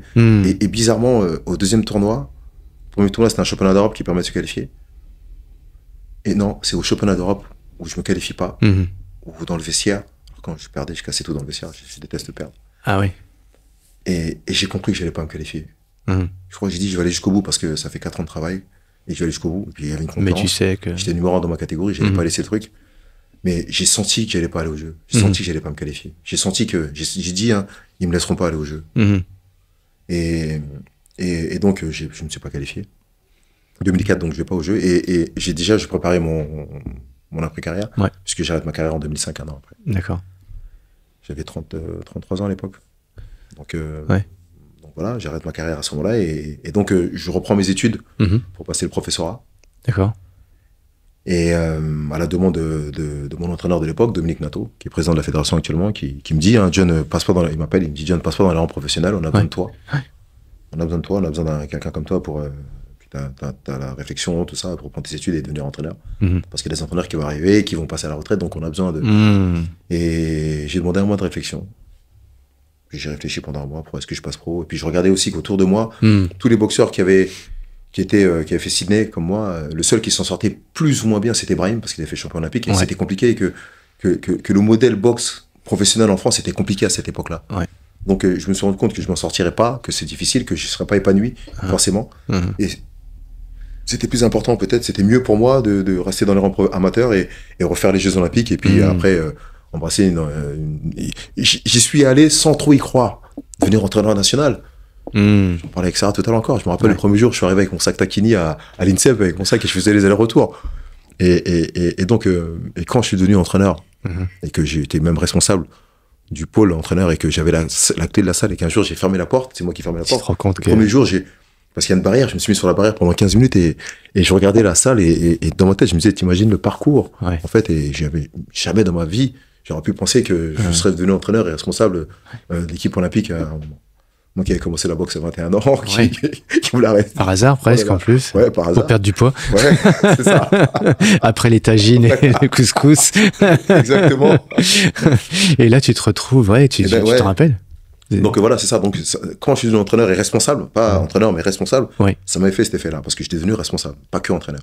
Mais en arrière et quand j'ai passé mon concours et que j'ai arrêté, j'y allais sans trop y croire. Tellement c'était un espèce de rêve. C'est comme quand tu commences à boxer ou tu rentres en équipe de France et on dit les Jeux Olympiques vont arriver dans 2 ans. C'est vrai les Jeux. C'est vrai. Dans 2 ans. Tu vas, tu t'entraînes, tu travailles pour les Jeux, mais sans vraiment y croire. Et donc, t'avais jamais rêvé de devenir champion olympique, même champion olympique, ni entraîneur par la suite. Ça s'est fait comme ça. Ça s'est fait comme ça. Et c'est ce qu'on dit. On dit en fait, la vie se fait en marchant en fait. Et c'est vrai, j'ai fait ma vie en marchant. Pas au pif, parce qu'il n'y a pas de pif. Faut avoir des envies. Faut faire des choix. Faut écouter le cœur. Faut des fois pas l'écouter. Mais je me suis adapté. Des fois, j'ai fait des choix. Peut-être qu'ils étaient mauvais à la base pour d'autres personnes. Mais moi, ils ont été bons à chaque fois parce que j'en ai fait mien de ces choix. Et j'ai fait ce qu'il y avait à faire, donc pas de regret. Et donc voilà. Et puis finalement, j'ai arrêté ma carrière en 2005. J'ai passé mon concours que j'ai eu et puis je suis entraîneur. Et puis dès que j'étais entraîneur rapidement, j'étais impliqué sur l'équipe olympique. Ça se fait rarement en général. Tu bourlingues un petit peu parce que tous les entraîneurs veulent aller aux Jeux. Donc qu'est-ce que ce qui s'est passé, c'est que les boxeurs qui étaient là, j'étais le capitaine de l'équipe. Quand j'ai arrêté en 2005, les boxeurs qui étaient là, c'était pourquoi? Et j'étais un capitaine dur en plus. Ah oui, le fait d'être dur, ça... j'avais une espèce de rigueur, mais en même temps, les mecs, ils pouvaient compter sur moi. J'étais un peu le grand frère. J'étais un peu le grand frère de l'équipe. Donc quand je suis devenu entraîneur, ils m'ont tous plébiscité, on veut John avec nous dans l'équipe. J'avais déjà cette touche entraîneur déjà. C'est-à-dire que les jeunes qui arrivaient dans l'équipe, ils me posaient des questions, comment on peut faire ci. Et j'étais déjà orienté. C'est moi qui faisais le lien entre les athlètes et les entraîneurs déjà. Du fait de mon âge, du fait de peut-être ma maturité à l'époque et du fait de mon positionnement. J'avais déjà fait les Jeux avant, j'avais déjà de maturité. Ta voix aussi qui... Peut-être ma voix. C'est quoi? On parle de ma voix, mais quand j'étais jeune, je me faisais chambrer, ma voix. Mes potes, ils me faisaient John avec sa grosse voix, là. Mais l'air de rien, cette voix aussi, elle porte, elle rassure, on peut s'appuyer sur cette voix-là qui est un bon portable. Il n'y a pas besoin de porte-voix pour qu'on t'écoute. Mais il suffit pas d'avoir la voix. Qu'est-ce qu'il y a derrière cette voix aussi? C'est le discours. Le discours qui a accompagné cette voix qui est importante aussi. Il faut pas avoir... Ma voix, c'est ma voix. Comment tu travailles justement cette cohérence ou quel mot tu mettrais d'ailleurs pour... tu dis derrière ma voix, il y a des mots, il y a quoi qui fait qu'on peut s'appuyer dessus? J'en parlais avec une amie il y a pas longtemps. Je pense qu'il faut aimer les gens. Tu peux pas être entraîneur si t'aimes pas les gens en fait. Parce que tu transmets. C'est pas juste un truc descendant en fait. C'est pas moi je connais, j'ai le savoir et je te dis qu'il faut faire ça en fait. Il faut adapter, il faut sentir l'autre, il faut voir ce qu'il est. Et puis 2 boxeurs de la même catégorie, même 2 jumeaux, tu les entraîneras pas de la même façon. Ils ont beau être jumeaux, ils voient pas les choses de la même façon peut-être. Donc c'est cette capacité à vouloir donner, transmettre, partager. Et puis je dirais que quand tu es en équipe de France et que tu es entraîneur, tu fais le tour du monde avec tes athlètes, donc tu vis, tu passes des choses incroyables, les blessures, les défaites, les vols, les victoires, les joies, les enfants qui naissent, les mariages. En fait, 4 ans de préparation, ou 6 ans, ou 8 ans pour certains, tu traverses une vie, t'as les cheveux blancs qui apparaissent, et en fait, on grandit, on vieillit ensemble, en fait. Tu vois, donc forcément, tu restes au contact d'une jeunesse, et tu leur apportes des choses, on les éduque aussi quelque part, par la force des choses. Et en même temps, on partage beaucoup dedans parce qu'on voyage en même temps. C'est pas comme si on restait en France. Le fait de voyager, c'est aussi la chance, encore une fois, de côtoyer d'autres. Il y a un truc, je te coupe là-dessus, John, parce qu'en fait, quand on discutait avec Sarah tout à l'heure, tu t'as dit un truc qui m'a interpellé. On te disait, c'était quoi la phrase d'ailleurs?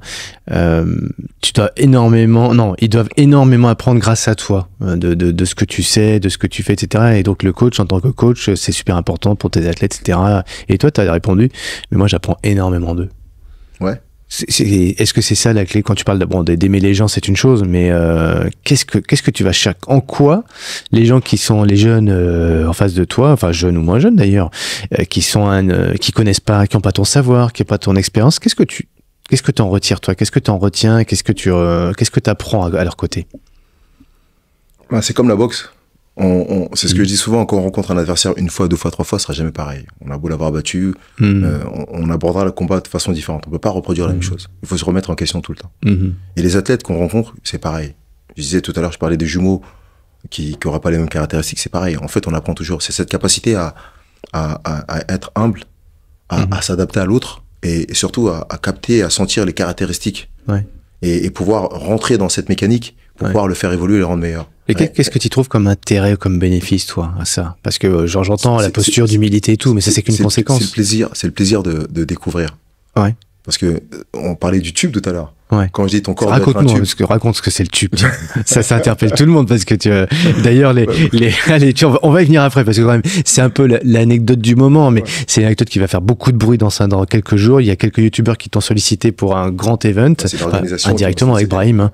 Mais j'aimerais bien que tu nous racontes parce que quand même, ça sera la petite histoire dans la grande et la grande étant la tienne, évidemment. Mais quand même, ça va faire un peu le buzz, cette histoire. C'est quoi le tube? Les youtubeurs, ils disent, comment ils te disent d'ailleurs? Il dit le corps est un tube. Le corps est un tube. Il faut que tu sentes que ton corps est un tube. En fait, on a souvent l'impression, pour les gens qui connaissent pas la discipline, on parlait de technique tout à l'heure, que la boxe, ce sont deux hommes sur un ring, et puis ils s'en mettent plein la gueule, et celui qui a moins de neurones qui sautera le neurone de l'autre. Voilà, c'est ça. Sauf que c'est un sport qui est très, très, très, très technique. Trop technique, même, je dirais. Et qu'avant de mettre un coup de poing, la gauche ou la droite, ça sera un crochet, un direct ou un uppercut, il faut mettre en place tout un moyen de levier technique qui permet de récupérer de la puissance, de l'efficacité sur le coup que tu vas donner, en y appliquant une technique. Et donc, c'est ce que je disais tout à l'heure, exemple, et pour répondre à ta question, c'est que chaque personne, c'est ça en fait, la joie de trouver le mot qui va permettre à la personne en face de comprendre. Et c'est-à-dire que le mouvement à faire, à effectuer pour pouvoir délivrer ce coup, il y a des gens à qui je vais dire un tube. D'une manière générale, le tube fonctionne parce que ça marche. Il y a des gens à qui je vais employer un autre... Sarah a parlé de tunnel tout à l'heure.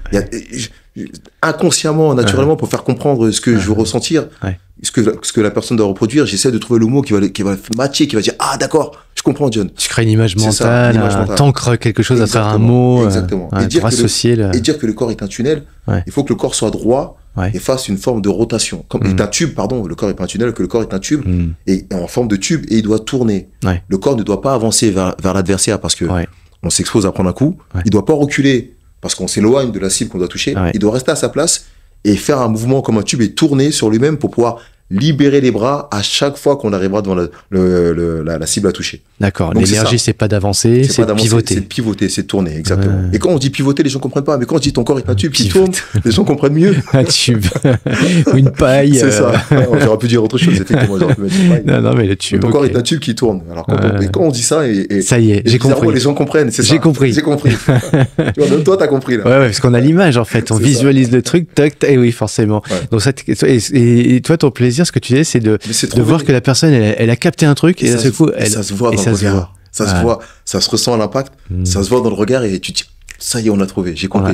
Tu vois, et c'est ça, c'est quelque part. Alors là, je le réduis à ça, mais au plus haut niveau, effectivement, c'est pas que ça, c'est cette capacité à emmener des hommes, ou des femmes, au plus haut niveau, par rapport à tout ce qu'on peut mettre en place. Sur l'aspect technique, physique, mental, l'organisation, la gestion psychologique, emmener un athlète qu'on touche 6 ans avant, et tout doucement le faire progresser. J'ai parlé tout à l'heure de grandir ensemble, le faire progresser pour le rendre médaillable, qualifiable, et médaillable pour les Jeux Olympiques. Et forcément, ce parcours le rend homme ou femme, le rend meilleur, parce qu'il comprend, parce que effectivement, dans ce parcours-là, et c'est des choses qui se répètent, il s'est blessé, il a gagné, il a perdu, il s'est tombé, il s'est relevé, il a appris des choses, il a été en conflit avec l'entraîneur, on a réglé nos problèmes, et puis il a compris un petit peu, et au début, quand il arrive, il est déjà content d'avoir juste ce survêtement France et il se trimballer à châter avec, et finalement, il se rend compte que ce survêtement, il a quand même un poids, et que ça suffit pas, en fait, et qu'il était pas là pour ça. Il faut travailler, il faut faire preuve de rigueur, faire attention, pas manger de kebab, parce que notre sport est un sport de catégorie, il faut faire attention. En fait, c'est tout ça, en fait. C'est toutes ces choses qu'on vit ensemble qui permettent de rendre nos athlètes, de les faire évoluer, de les faire grandir, et les rendre... Et quand on parle de toi, ton évolution, il y a eu plusieurs coachs, entraîneurs, et pas que, hein, qui t'ont accompagné, mais tu penses notamment plus à Marcel qu'à n'importe qui par rapport à cette évolution d'homme que tu es? En fait, j'ai eu la chance, je dirais, d'avoir rencontré plusieurs personnes dans le parcours de ma vie, et d'avoir su peut-être prendre ce qu'il y avait à prendre. Et je vais citer des noms en fait, qui m'ont tous apporté quelque chose. Marcel, bien sûr, Nasser Lalaoui, qui sont mes 2 entraîneurs de club avec qui j'ai une relation particulière. C'est vrai, parce que ça reste mes premiers entraîneurs. Et puis ça reste fondateur. Fondateur, c'est la base de tout. Et puis j'ai eu monsieur Dominique Nato, qui est le président actuel de la fédération, Aldo Cosentino, avec qui j'étais très très proche en équipe de France, qui a été mon entraîneur tout le temps. Je dirais toute ma période où j'étais athlète, ça a été Aldo Cosentino qui est décédé l'année dernière, à qui je rends hommage d'ailleurs, qui était un fin technicien. On adorait nous les athlètes, on adorait se comparer à lui parce que il était là où on est maintenant. C'est-à-dire qu'il a été athlète, il a fait les Jeux Olympiques 3 fois, il n'a pas été médaillé, il a été champion d'Europe, et c'est un boxeur qui connaissait la boxe sur le bout des doigts et qui m'a beaucoup apporté techniquement. Et il y a eu Marcel Laurent aussi, il y a eu monsieur Giraud aussi, Denis Giraud, donc toutes ces personnes qui ont jalonné ma carrière. Il y a une part de Thierry Gauthier aussi qui était là, qui m'a fait rentrer à l'INSEP, parce que c'est ça vient souvent d'une personne qui te voit, qui te détecte, et tiens, lui il est peut-être pas mal, alors que les autres vont dire peut-être pas, mais lui va dire si, pourquoi pas, il a détecté qui est mis sur toi, exactement. Et donc ça a été la base peut-être de tout pour rentrer à l'INSEP. Après, voilà. C'est pas évident les détections, parce qu'en fait c'est identifier dans une personne, enfin un individu, un potentiel qui aujourd'hui n'est pas encore une réalité, tu vois. Donc c'est dur, c'est super dur. C'est dur, et pourtant, et souvent celui qu'on va prendre quand on fera un stage de détection, c'est pas celui qui mettra les coups à tout le monde. Et c'est pas le meilleur à l'instant T. Parce que là il a 16 ans, il est jeune effectivement, mais il met des coups à tout le monde, il a peut-être une maturité qui est déjà un peu arrivée trop tôt, qui va s'user au bout d'un moment, alors que les jeunes qui prennent des coups par tout le monde mais qui ne lâche pas le morceau, qui est toujours sur l'affaire, qui travaille, lui, on sent qu'il faut l'affiner techniquement, et plus tard, il peut donner quelque chose. Alors, je caricature un peu comme ça, mais donc, il faut avoir le nez, il faut avoir le sens, il faut croire en soi aussi, et puis surtout, il faut être capable d'assumer, parce que les parents de ton entraîneur vont dire, mais pourquoi tu prends pas lui? Parce qu'il met des coups à tout le monde. Alors, ça dépend aussi de la stratégie qu'on met en place aussi, de détection. Au même titre, quand on fait du recrutement d'entreprise, on va pas prendre juste la personne qui est capable de travailler en équipe. C'est ça, en fait. Regardez toutes les composantes de la performance, et en fonction de la stratégie d'un groupe et même d'un individu, en tout cas toi, pour le cas de la boxe. J'aimerais bien qu'on parle un peu de Sarah. Ça te va? C'est quand même elle qui nous met en relation tous les deux. C'est elle qui reconnaît en toi, justement, elle a eu de nombreux entraîneurs, elle parle souvent de son beau-papa. Bien sûr.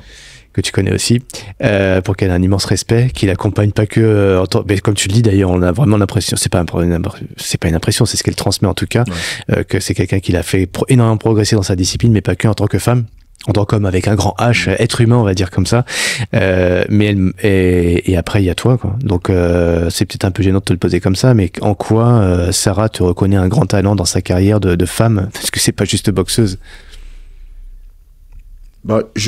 L'histoire avec Sarah, on en a parlé rapidement tout à l'heure, mais elle vient de cette notion de challenge et du respect que j'avais pour elle déjà, du fait de son histoire et de ce qu'elle rendait. Sarah était à l'époque une des meilleures boxeuses, techniquement déjà. La boxe féminine était assez balbutiement, mais elle sortait du lot parce que techniquement, alors j'ai entraîné des filles et je leur disais à un moment, il faut pas boxer comme une fille, parce que c'était un peu brut. Alors, ça peut être mal interprété, c'était pas du tout le cas, mais ça matchait pour elle. Encore les phrases, les mots qu'il faut sortir pour faire matcher. Et ça matchait, elle comprenait qu'il fallait faire plus de technique, être précis sur les coups, pas juste envoyer.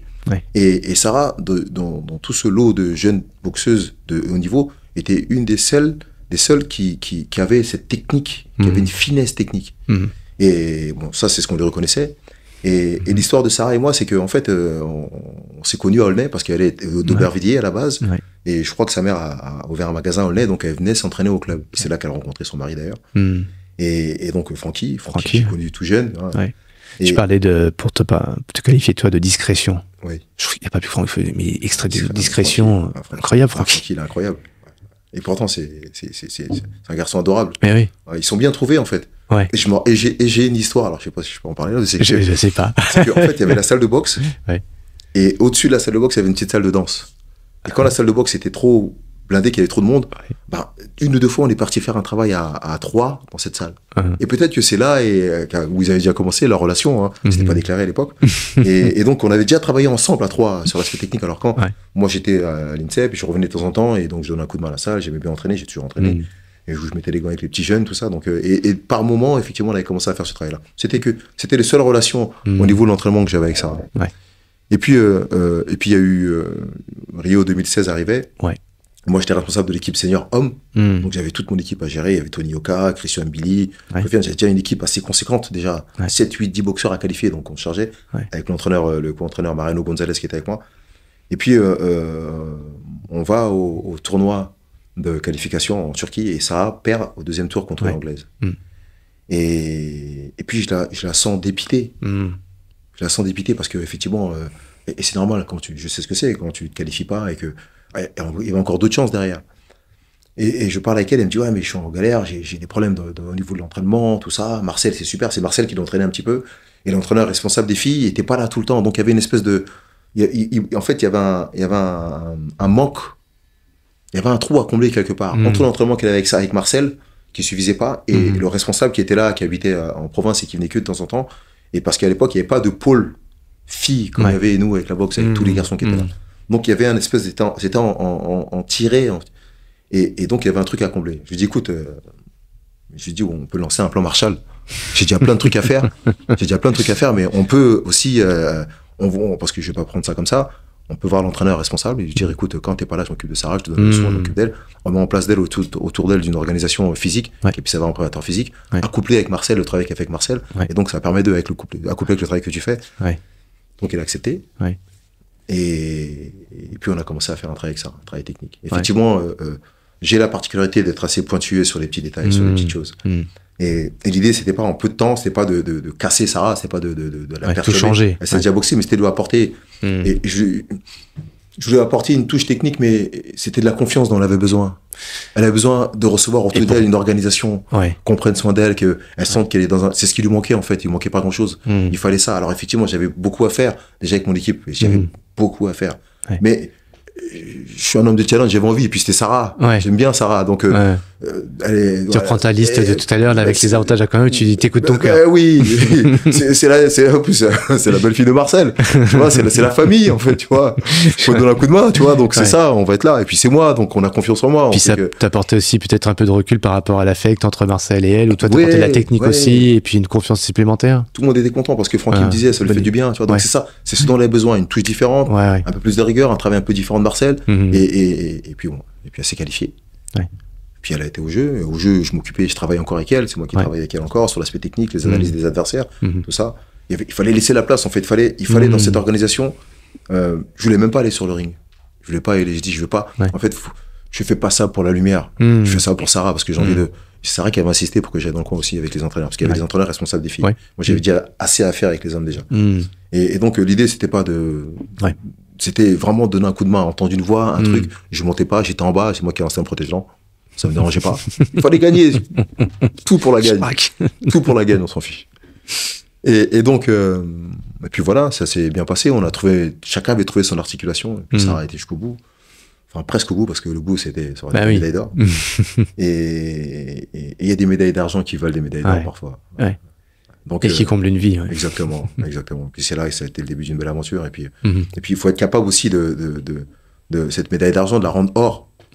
Il faut être capable de rendre cette médaille d'argent, cette médaille de chocolat en or aussi, tu vois. Et oui. En fait, qu'est-ce que t'en fais, en fait, de Exactement. tout ça. Il y a des médailles d'or qui n'ont peut-être pas de saveur non plus, inversement. C'est ça. Et je dirais que dans tout ça, dans toutes les rencontres, dans toutes les adversités, dans tout ce parcours de vie, qu'est-ce qu'on fait de tout le travail qu'on fait, de ce qu'on fournit, de ce qu'on a, des mécontentements, des défaites, des victoires. Et, voilà. Donc, et Sarah a su intelligemment, je dirais, faire... changer cette médaille d'argent en médaille d'or. Et quand on voit aujourd'hui tout ce qu'elle incarne en France et au-delà, ou dans la boxe au niveau international, et puis aujourd'hui tout ce qu'elle peut apporter de par ses convictions, son engagement, on voit qu'effectivement il y a de l'argent qui vaut bien plus que ça vaut même un diamant quoi, en fait finalement. Donc la personne c'est ce qu'on en fait quoi finalement, comme tu nous le dis. Ce que tu as fait de tes 2 points aussi, toi on voit que ces 2 points t'ont amené à avoir un sens du détail, la précision, une approche sur ton vocabulaire très fine, et avoir une approche aussi subtile quoi quelque part, d'être capable de voir des choses que les autres ne voient pas, parce que quand on voit on taille dans la masse, on voit dans le gros, le lourd, etc. et très bien. Mais pour les niveaux de performance ou d'excellence qu'on arrive à atteindre dans certains sports, dont la boxe, il faut un travail de finesse quand même. Ouais, mais je pense que c'est l'amour de ce sport. Alors je disais tout à l'heure que j'aime profondément mon sport. C'est vrai, profondément, c'est le terme que j'emploie. T'es marié avec c'est vrai, avec beaucoup de profondeur, parce que pas seulement ce qu'il m'a apporté, mais ce qu'il est. Je dis souvent que la boxe c'est le meilleur sport du monde, et j'ai pas que la boxe anglaise, mais tous les sports de percussion en gros. Mais parce que je pense savoir ce que ce sport peut inculquer, révéler, apporter, et cette remise en question, et ça t'apporte aussi le travail, t'es obligé de travailler pour réussir. Donc tout ça apporte. Et je dis souvent que si on gratte ma peau, en dessous il y aura écrit boxe. Mais parce que c'est vrai, je regarde des combats de boxe à la télé, je commente les combats de boxe, dès qu'il y a un boxe, je regarde, non, c'est un boxe pour regarder les voitures. T'as 4 enfants, filles, garçons? Ouais. Tes enfants? Ouais, c'est ça, 2 garçons et 2 filles. Ils font de la boxe? Non, en fait, ouais. Alors non, ouais. C'est une histoire. Non, c'est pas ça, parce que je voulais pas. Tu voulais pas? Je voulais pas que mes enfants fassent de boxe. Alors, tous les boxeurs, ils me disent la même chose. Non, je veux pas que mes enfants fassent de la boxe, mais moi, je vibre de tout mon corps pour la boxe. C'est vrai. C'est fou, pourquoi on veut pas? C'est vrai, mais parce que c'est peur pour eux? C'est ce que je dis, non? C'est la peur? Mais parce que, non, j'ai pas peur pour eux. Non. J'ai peur parce que je me suis dit que je suis entraîneur, et je sais l'entraîneur que je suis. Et si un de mes enfants fait de la boxe, je sais pas à quel niveau, parce que s'il en fait, je veux pas. D'ailleurs, maintenant, un de mes fils, mon fils en fait. Et je sais pas jusqu'où ça va aller. Il faut pas mélanger. J'étais absent déjà pendant longtemps du fait de mon métier, et là, il faut vraiment que chacun trouve sa place.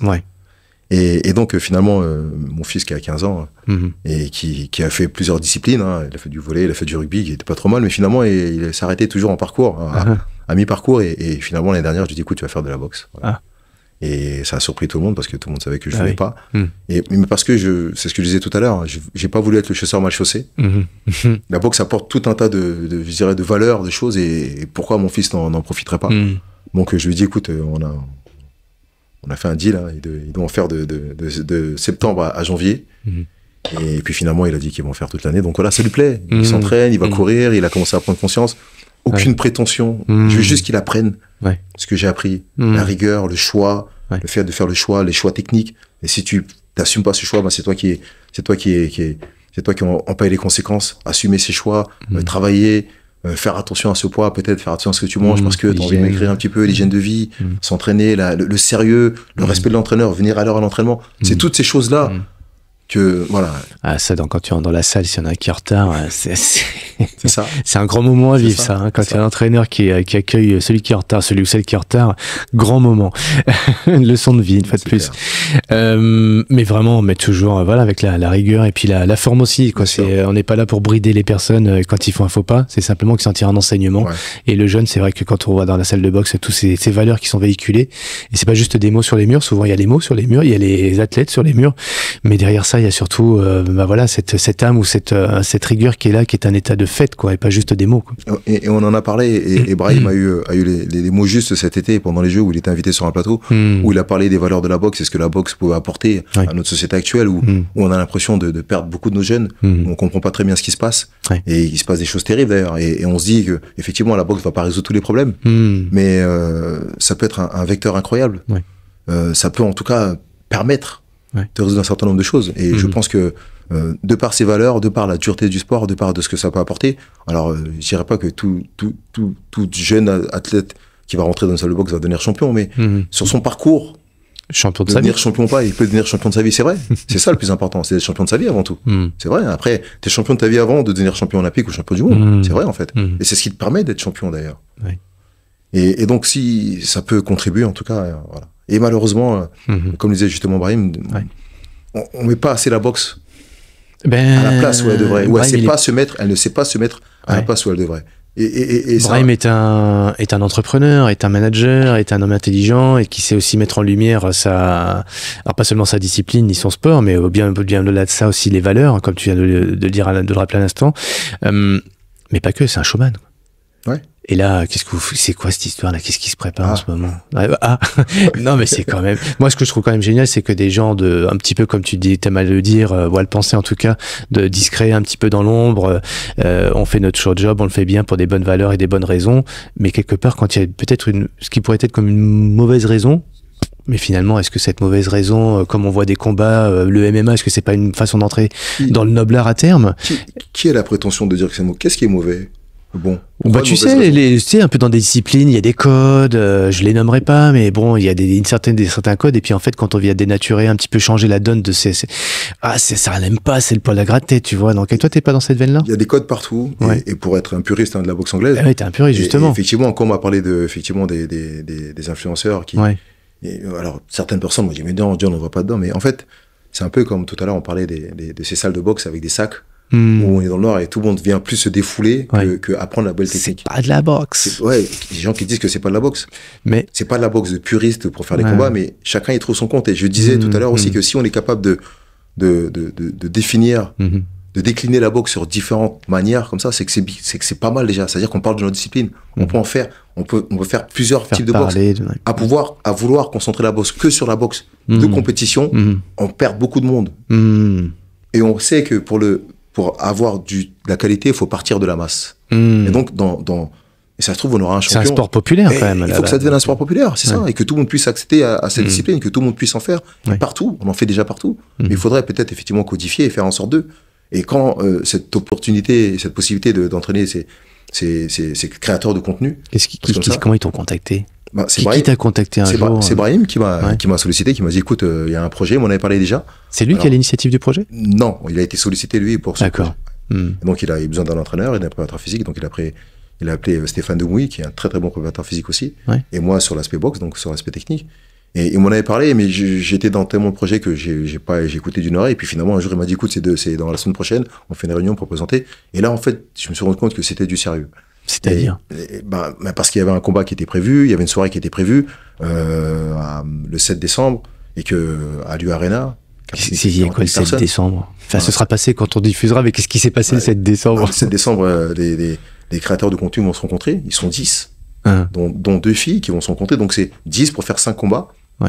Et des gens qui sont éloignés de la boxe, à part une personne qui s'appelle qu'on connaît, Greg MMA, qui lui est un combattant de MMA. Et qui est connu sur les réseaux? Qui est connu sur les réseaux, qui est très connu sur les réseaux, qui est combattant. Désolé, Greg. Qui est pas issu de la discipline boxe, mais qui est un combattant, un très bon combattant d'ailleurs.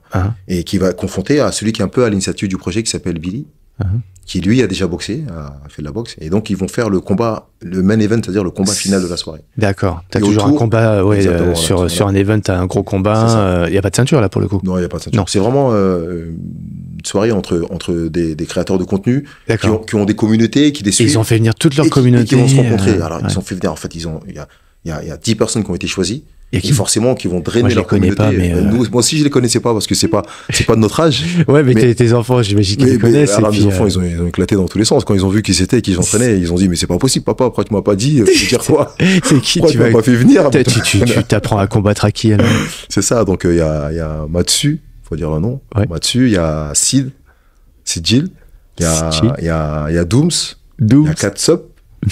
Il y a Liliane aussi, qui vient d'arriver. Il y a Braux aussi, qui est là. Donc voilà, tout est... Tu les connais tous, ça y est? Je les connais maintenant, oui. Et encore, j'ai dit leur pseudo, pas leur vrai nom. Mais ils vont se rencontrer et ils travaillent. J'ai du respect pour eux parce que c'est ça, entraîneur que je suis, j'ai du respect pour celui qui travaille, pour celui qui a envie d'apprendre, qui se prend la tête, qui embrasse la discipline et qui a envie de rentrer dedans. Ils n'ont pas la prétention de devenir champion du monde ou champion olympique, mais ça a été un challenge pour eux. Ils sont mis à corps et âme et ils mangent, ils vivent boxe.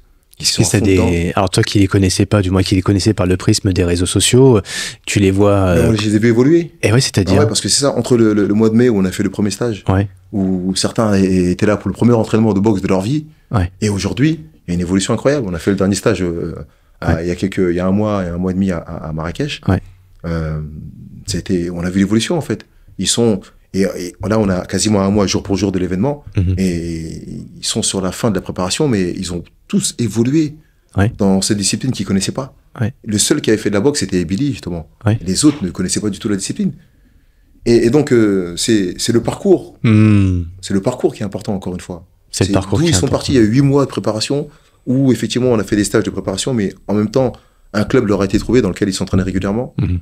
Ils avaient des programmes de préparation physique. Donc, ils ont suivi tant bien que mal, en plus de leur programme, parce qu'ils ont des programmes très chargés. Ils sont sollicités par des marques, ils sont des créateurs de contenu, donc ils créent des contenus, ils font d'autres événements aussi. Donc, en plus de ça, il faut avoir aussi la vie de boxeur, parce que le 7 décembre, il y a un événement important qui va avoir lieu. Rendez-vous le 7.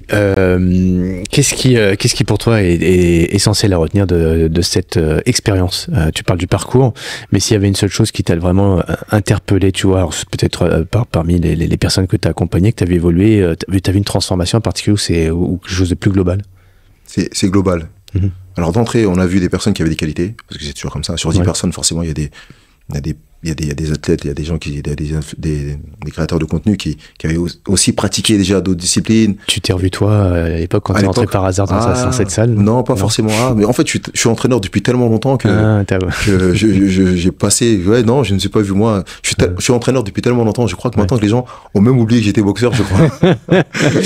Quand on leur dit John, il a fallu dire ah bon? Alors quand on dit les Jeux de Sydney, c'était il y a 24 ans. Toi-même, tu m'en as parlé tout à l'heure, c'était en noir et blanc. Tu vois, t'imagines un peu. Donc, non, je me suis pas vu. J'ai fait la comparaison avec... comme j'entraîne aussi d'autres personnes maintenant aussi qui sont pas forcément issues de la discipline, qui sont pas des combattants, mais qui découvrent la discipline et qui adorent la boxe. Je vois l'évolution entre les personnes qui viennent comprendre la boxe la première fois, qui comprend tout ce dont on a parlé depuis le début, se bouger dans l'espace, son corps, la coordination, tout ça, et tout doucement commencer à percuter, à mettre des coups. Donc j'ai vu l'évolution. Et c'est ça, en fait, le rôle de l'entraîneur, il est là. C'est cette capacité à recommencer à chaque fois avec d'autres personnes et se dire, tiens, on apprend. On répète à chaque fois. Et puis finalement, on se nourrit de ce qui marche. Là, c'est pas ton corps est un tube, mais ça sera que ton corps est une concombre qui tourne. Ça y est, j'ai le concombre. Oh non, mais pas concombre, autre chose, non. Peut-être mal interprété. Non, mais je l'imagine bien. Autre chose, pas le tube, on va dire. Ça y est, en plus, les youtubeurs qui mettent sur un smartphone un concombre, effectivement, ça peut être suspicieux pour eux. En fait, c'est ça, c'est qu'à chaque fois, il faut trouver Je t'ai perdu. Tout ne marche pas. Non. En fait, c'est pas la même chose pour tout le monde. Et c'est cette recherche-là qui est intéressante. J'allais te poser une question avant le tube, là, pour rester sur le tube. Parce qu'en fait, tu sais pourquoi j'aime accueillir des gens comme toi sur le podcast? C'est parce qu'il y a l'expérience, parce qu'il y a le vécu. Et tu vois, j'aime bien, ce que je dis souvent à ma femme, Laurence, j'aime bien ces moments-là parce que, et plus j'avance dans la vie, plus j'aime rencontrer des gens. Alors, pour le coup, on a le même âge tous les deux, mais des gens qui ont 10 ans, 15 ans, 20 ans de plus que moi parce qu'ils ont vécu tellement de choses. J'ai toujours adoré écouter les anciens. Toi aussi? J'ai toujours adoré me mettre dans un coin, écouter les anciens parler, se chamailler, se raconter leurs histoires. Carrément. J'adore. Et ben elle aussi, tu vois, elle fait oui. Et j'espère, tiens, du coup, je vous prends tous à témoin, là, ceux qui vont écouter cet épisode. Elle doit mener un prochain podcast pour interviewer des anciens, mais tu sais, des très anciens. Très anciens. Ah ouais, qui sont à la fin de la vie, tu vois. C'est super enrichissant, en fait. Mais oui. C'est super enrichissant parce que la motive, c'est ce que je dis souvent, en fait. Les smartphones, les téléphones et tout, multimédia, internet, c'est récent, c'est vrai. Mais la vie, l'homme, il a toujours été le même, en fait. Et écouter les anciens, on se rend compte que c'est souvent les mêmes histoires qui se répètent et qui reviennent. Et c'est pour ça qu'on apprend d'eux, en fait. Et ça permet, c'est un apprentissage, c'est une éducation. Et quand on est capable de s'en imprégner et de faire juste, de transposer ce qui s'est passé il y a 20, 30, 40, 50 ans, 60 ans en arrière, et maintenant, on se rend compte que c'est la même chose. Les tricheries, les joies, les déceptions, alors, on était déçus sur un truc différent avant. Maintenant, c'est plus sur un téléphone portable ou quelque chose. Mais en fait, les émotions, les choses, c'est toujours la même chose. Et c'est important et c'est un peu comme des parents qui éduquent des enfants et ils font référence à ce qu'ils ont vécu quand ils étaient jeunes. Et là, c'est un peu pareil. Moi, j'ai toujours adoré écouter les anciens parler. Et c'est pour ça que j'ai envie de t'écouter sans t'offenser, mais c'est par rapport à cette richesse d'un parcours d'une vie, non pas qui se mesure pas au nombre des années qui passent, mais simplement aux événements, les rencontres. Et t'as une vie qui est doublement riche par rapport à ça. S'il restait qu'une seule chose pour toi, putain, la question dure, mais quand même, s'il restait qu'une seule chose, pas ton parcours à toi, hein, pas celui des anciens dont on parle, mais toi, t'as envie de transmettre quoi? Très bonne question, voilà. Alors là, c'est du high level, mais elle est trop dure. Laisse tomber. Non, elle est pas trop dure, en fait. Faut juste aller chercher un peu au fond de sa tête et de son cœur. C'est deep. Ouais. Et ouais, c'est ça. Et de se dire qu'est-ce que j'ai envie de transmettre, qu'est-ce que j'ai envie de laisser. Je sais pas, souvent quand on me dit ce qu'il faut faire, le mot que j'ai à la bouche, c'est souvent le travail. Mais qu'est-ce qu'il y a derrière le travail, en fait? Et c'est pas travailler pour travailler.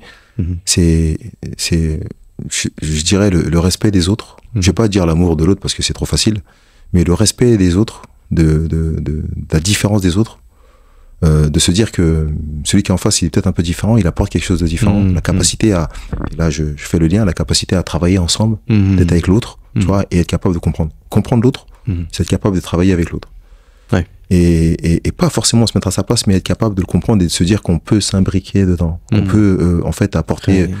Moi j'apporte une chose et lui il apporte une chose. Au début j'étais peut-être pas d'accord, mais la remise en question et la réflexion me dit peut-être que cette chose-là à laquelle j'ai pas pensé, lui il y a pensé, donc ça peut faire que ça va faire avancer le truc. Je vais pas dire le schmilblick parce que ça va faire avancer le truc dans lequel on va avancer. On sait pas c'est quoi, mais ça va nous faire évoluer en même temps. C'est ça en fait. Faire avancer le schmilblick, moi je pense que c'est évoluer personnellement déjà, parce que ça nous fait évoluer. Donc c'est ça avant tout. Et quand on est capable de mettre ça en place, après en général je crois que ça glisse. Ça, faut demander ça aux anciens, ça. Ouais, mais tout est plus facile après, mais par contre c'est tellement compliqué au départ d'accepter la différence face à soi et de faire cet effort, quoi, de compréhension, comme tu dis. Moi je dirais que c'est vers la richesse. Moi je pense qu'il faut même accepter cette difficulté à la base, parce que ça oblige à se remettre en question, ça oblige à se chamailler, ça oblige à pas être d'accord, ça oblige à se remettre en question, à réfléchir, débattre avec soi, débattre avec l'autre. Exactement. Donc ça veut dire il faut l'accepter tant qu'on reste que dans le respect, mais ça fait partie du truc, ça peut pas matcher tout de suite, ça sera, je dirais, même trop facile. Et cette difficulté de pas pouvoir accepter l'autre tout de suite, elle permet de mieux comprendre. Elle permet de mieux comprendre, parce qu'on comprend aussi de ses erreurs. C'est sûrement une erreur, bien sûr, mais ça oblige à réfléchir et à se remettre en question aussi. D'où le placement sur le ring, de ne pas être avec un combattant en face de soi, en tout cas un compétiteur, mais un partenaire. Un partenaire. Son placement par rapport à lui. C'est un peu l'image de la vie, l'école de la vie, on y revient. Mais il faut y aller, il faut oser y aller. Ouais, il faut y aller. Mais puis finalement, c'est comme tout. Avant de sauter, on a peur de sauter. Sur l'élastique, quand on a sauté, on se dit oh là là, je suis prêt à recommencer. Bon, pas aujourd'hui, demain peut-être. Mais en fait, c'est ça. Il faut sauter. C'est comme tout. Et des fois, on a des personnes qui nous mettent le petit coup de coude, qui nous aident à sauter. C'est vrai. Le petit coup qui t'aurais pas dû, si, enfin, merci quand même. T'aurais pas dû, mais quand même, merci. Exactement, c'est important. C'est ça l'accompagnement aussi. Et ben on va les laisser tous là on va s'imaginer en haut là en train le vide en face, en bas même, je dirais pas, puis le petit coup de coude derrière là qui fait mal, mais qu'à la fin 30 secondes après on bascule, on hésite un petit peu, il fait pas mal, on bascule, on va vers l'avant, vers l'arrière, et puis finalement au moment où on croit qu'on va aller vers l'arrière, il y a le coude qui t'oblige à finalement tu veux te rattraper, mais tu veux pas te rattraper, c'est trop tard. T'as un acteur que tu kiffes pour ça, justement, dans ce qu'on vient de se dire, je dis un acteur, c'est quelqu'un en vrai, tu vois, un homme politique, je sais pas, tu penses à quelqu'un par rapport à ça, t'as des inspirations? Ou des gens proches de toi, J'ai pas de nom comme ça, j'ai beaucoup de gens autour de moi, j'ai beaucoup de bienveillance autour de moi. Et c'est pour ça, en fait, je vais pas citer de noms comme ça, mais j'ai beaucoup de bienveillance autour de moi parce que j'espère qu'on me le rend. C'est mutuel, en fait. Et t'as pas un Denzel Washington? Non, t'as les très clichés, quoi. Facile. C'est des acteurs que j'aime bien, mais comme beaucoup, parce que c'est génération. Robert De Niro, tout ça, j'adore. Denzel Washington, bien sûr. Morgan Freeman. C'est des classiques, c'est des mecs qui sont dans des films qu'on connaît parce qu'ils ont toujours des rôles sympas, tout ça, donc on les aime bien. On les connaît pas en réalité, même s'ils semblent corrects. Mais je dirais que les gens qui m'ont inspiré, ils sont quelques-uns, Marcel, Nasser, mes entraîneurs dont j'ai parlé tout à l'heure, mon oncle Maurice, tu vois, des gens proches de moi qui à un moment dans le parcours de ma vie, de ma jeune vie ou quand j'étais jeune, qui ont fait de moi ce que je suis aujourd'hui, et je me rendais pas compte sur le coup, mais là avec le recul, et là je me dis que, et quand je les vois évoluer et que je les observe maintenant, je me dis, je comprends un certain nombre de choses, parce qu'à un moment, on est tous des éponges et on prend sans le vouloir, sans le savoir, et on croit qu'on est fait comme ça, mais en fait, on est tous influencés un peu par quelqu'un. Après, on fait sa sauce, mais il y a toujours une base. Donc, c'est toutes ces personnes, je dirais mes entraîneurs, les gens dont j'ai été proche, tu vois, parce que je parle beaucoup de la boxe, mais effectivement, c'est beaucoup les entraîneurs, parce qu'on passe beaucoup de temps avec les entraîneurs. Et c'est important le rôle qu'ils ont. C'est vrai, ce rôle d'éducateur. Tu nous recommandes quel film si, pour ceux qui veulent aller chercher l'inspiration dans la boxe? Tu vas me sortir peut-être Rocky, mais non, pas Rocky, je sais pas, t'as un film comme ça. Ah, de boxe, hein, attention. Boxe. D'accord. Un film que tu as vraiment adoré, tu as envie de nous partager. Ce serait lequel? Je disais que on parlait de Rocky tout à l'heure et je parlais de Rocky. Alors, je crois que c'est le 3. C'est celui où il y a cette image. Eye of the Tiger? Non. Alors c'est le 3, ça. Le 3, c'est Eye of the Tiger. Le 3, je crois que le 3, c'est quand Rocky perd. Ouais. Et qui revient contre Mr. T. Et bah, Mr. T. Et c'est Apollo Creed. C'est ça. C'est Eye of the Tiger, c'est ça. Et c'est Apollo Creed qui l'aide à revenir. C'est ça. Pour moi, c'est le meilleur de tous les temps. Parce qu'il y a tellement de messages. Et je dirais que même l'image, j'ai toujours été impressionné par l'image de la fin. Parce qu'en fait, ce sont deux anciens adversaires. Ils courent dans l'eau. Non, ce sont deux anciens adversaires. Et finalement, ils sont boxés, ils se retrouvent dans la salle et il dit qui est le meilleur. Et il y a deux coups, on ne sait pas qui touche l'autre vraiment. On ne sait pas, ça finit comme ça. Avec une espèce de dualité parfaite. Fantastique.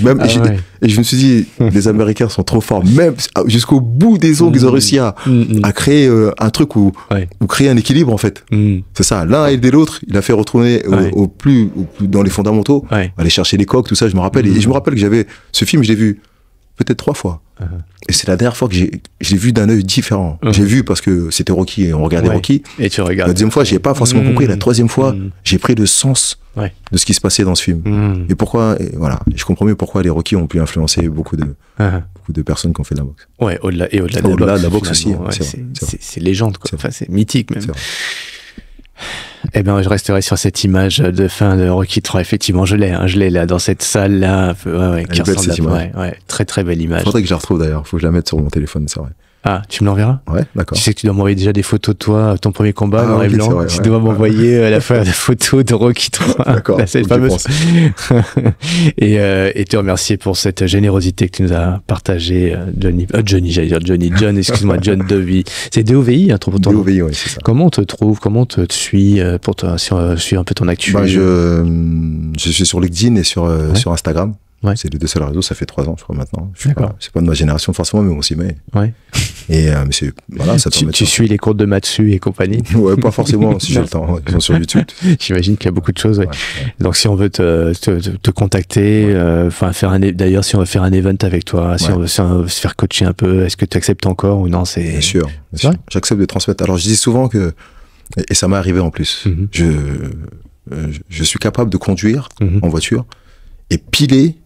S'il y a un mec au bord du trottoir qui met un mauvais direct du gaucher, descend de ma voiture et prend 2 minutes et crée un embouteillage pour lui apprendre de mettre le direct. Et ça m'est arrivé la dernière fois, je courais, je faisais un footing et autour du stade, il y avait un mec qui faisait n'importe quoi. Ah oui, je me suis arrêté, je dis écoute, je suis entraîneur de boxe et j'ai pris quelques minutes pour lui montrer. Sérieux? Et à chaque fois que je courais, je le réglais, je faisais des tours et je le réglais à chaque fois. Je me dis c'est incroyable parce que depuis la nuit des temps, j'ai dit ça et c'est arrivé. Alors c'était pas au bord de la route, mais c'est arrivé.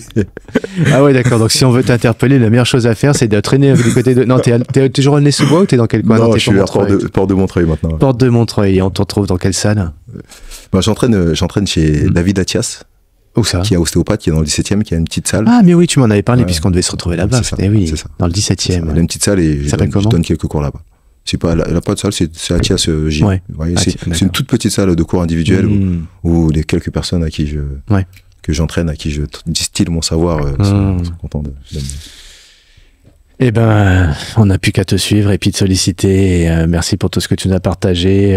Rendez-vous au mois de décembre. J'essaie de le diffuser dans cette zone-là, le podcast, comme ça on sera dans l'actu, ce sera rigolo et tout. Et puis ça met en lumière, on a eu un Everest qui a été mis en lumière de façon plutôt sympathique, agréable et intelligente, je trouve. Donc on va en faire de même j'espère qu'ils en feront de même avec la boxe. Et on va laisser la place à ceux qui, on est dans le timing. On avait dit 16h. Il est 16h tout pile. Voilà. Merci pour l'invitation, en tout cas, c'est important. C'est merci pour le partage, parce que encore une fois, c'est vrai que c'est un partage et je te regardais écrire, en fait, t'avais rien écrit à la base. Et les questions et les choses viennent au fur et à mesure, des réflexions. On n'est pas parti dans tous les sens, en fait. Au début, j'ai l'impression qu'on partait dans tous les sens et c'était sympa, parce que l'ambiance est assez sympa, assez feutrée. Et tout doucement, on voit l'expérience, l'homme d'expérience, tu sais où tu m'emmènes, où tu vas. Et ce qui est bien, c'est que je pensais que t'avais pris des notes, c'est vrai, hein, je pensais que t'avais pris des notes, t'avais pas pris de notes, en fait, Et j'aime bien parce que c'est au ressenti, tu vois. La question, il y avait quelques coupures parce qu'il y a des idées qui devenaient, mais à chaque fois, ça a été fait dans le bon sens. Et pour finir au timing parfait, on a parlé de tout en fait. C'est vrai, tu vois. C'est vrai, il n'y a pas de truc dont on n'a pas parlé. Ouais, non, je m'étais volé. J'ai parlé de mes enfants. Je parle pas de mes enfants d'habitude. Et donc, c'est vraiment, si j'ai parlé de mes enfants, c'est que je me suis vraiment senti bien. Merci en tout cas pour ça. Merci John. Ça me fait plaisir.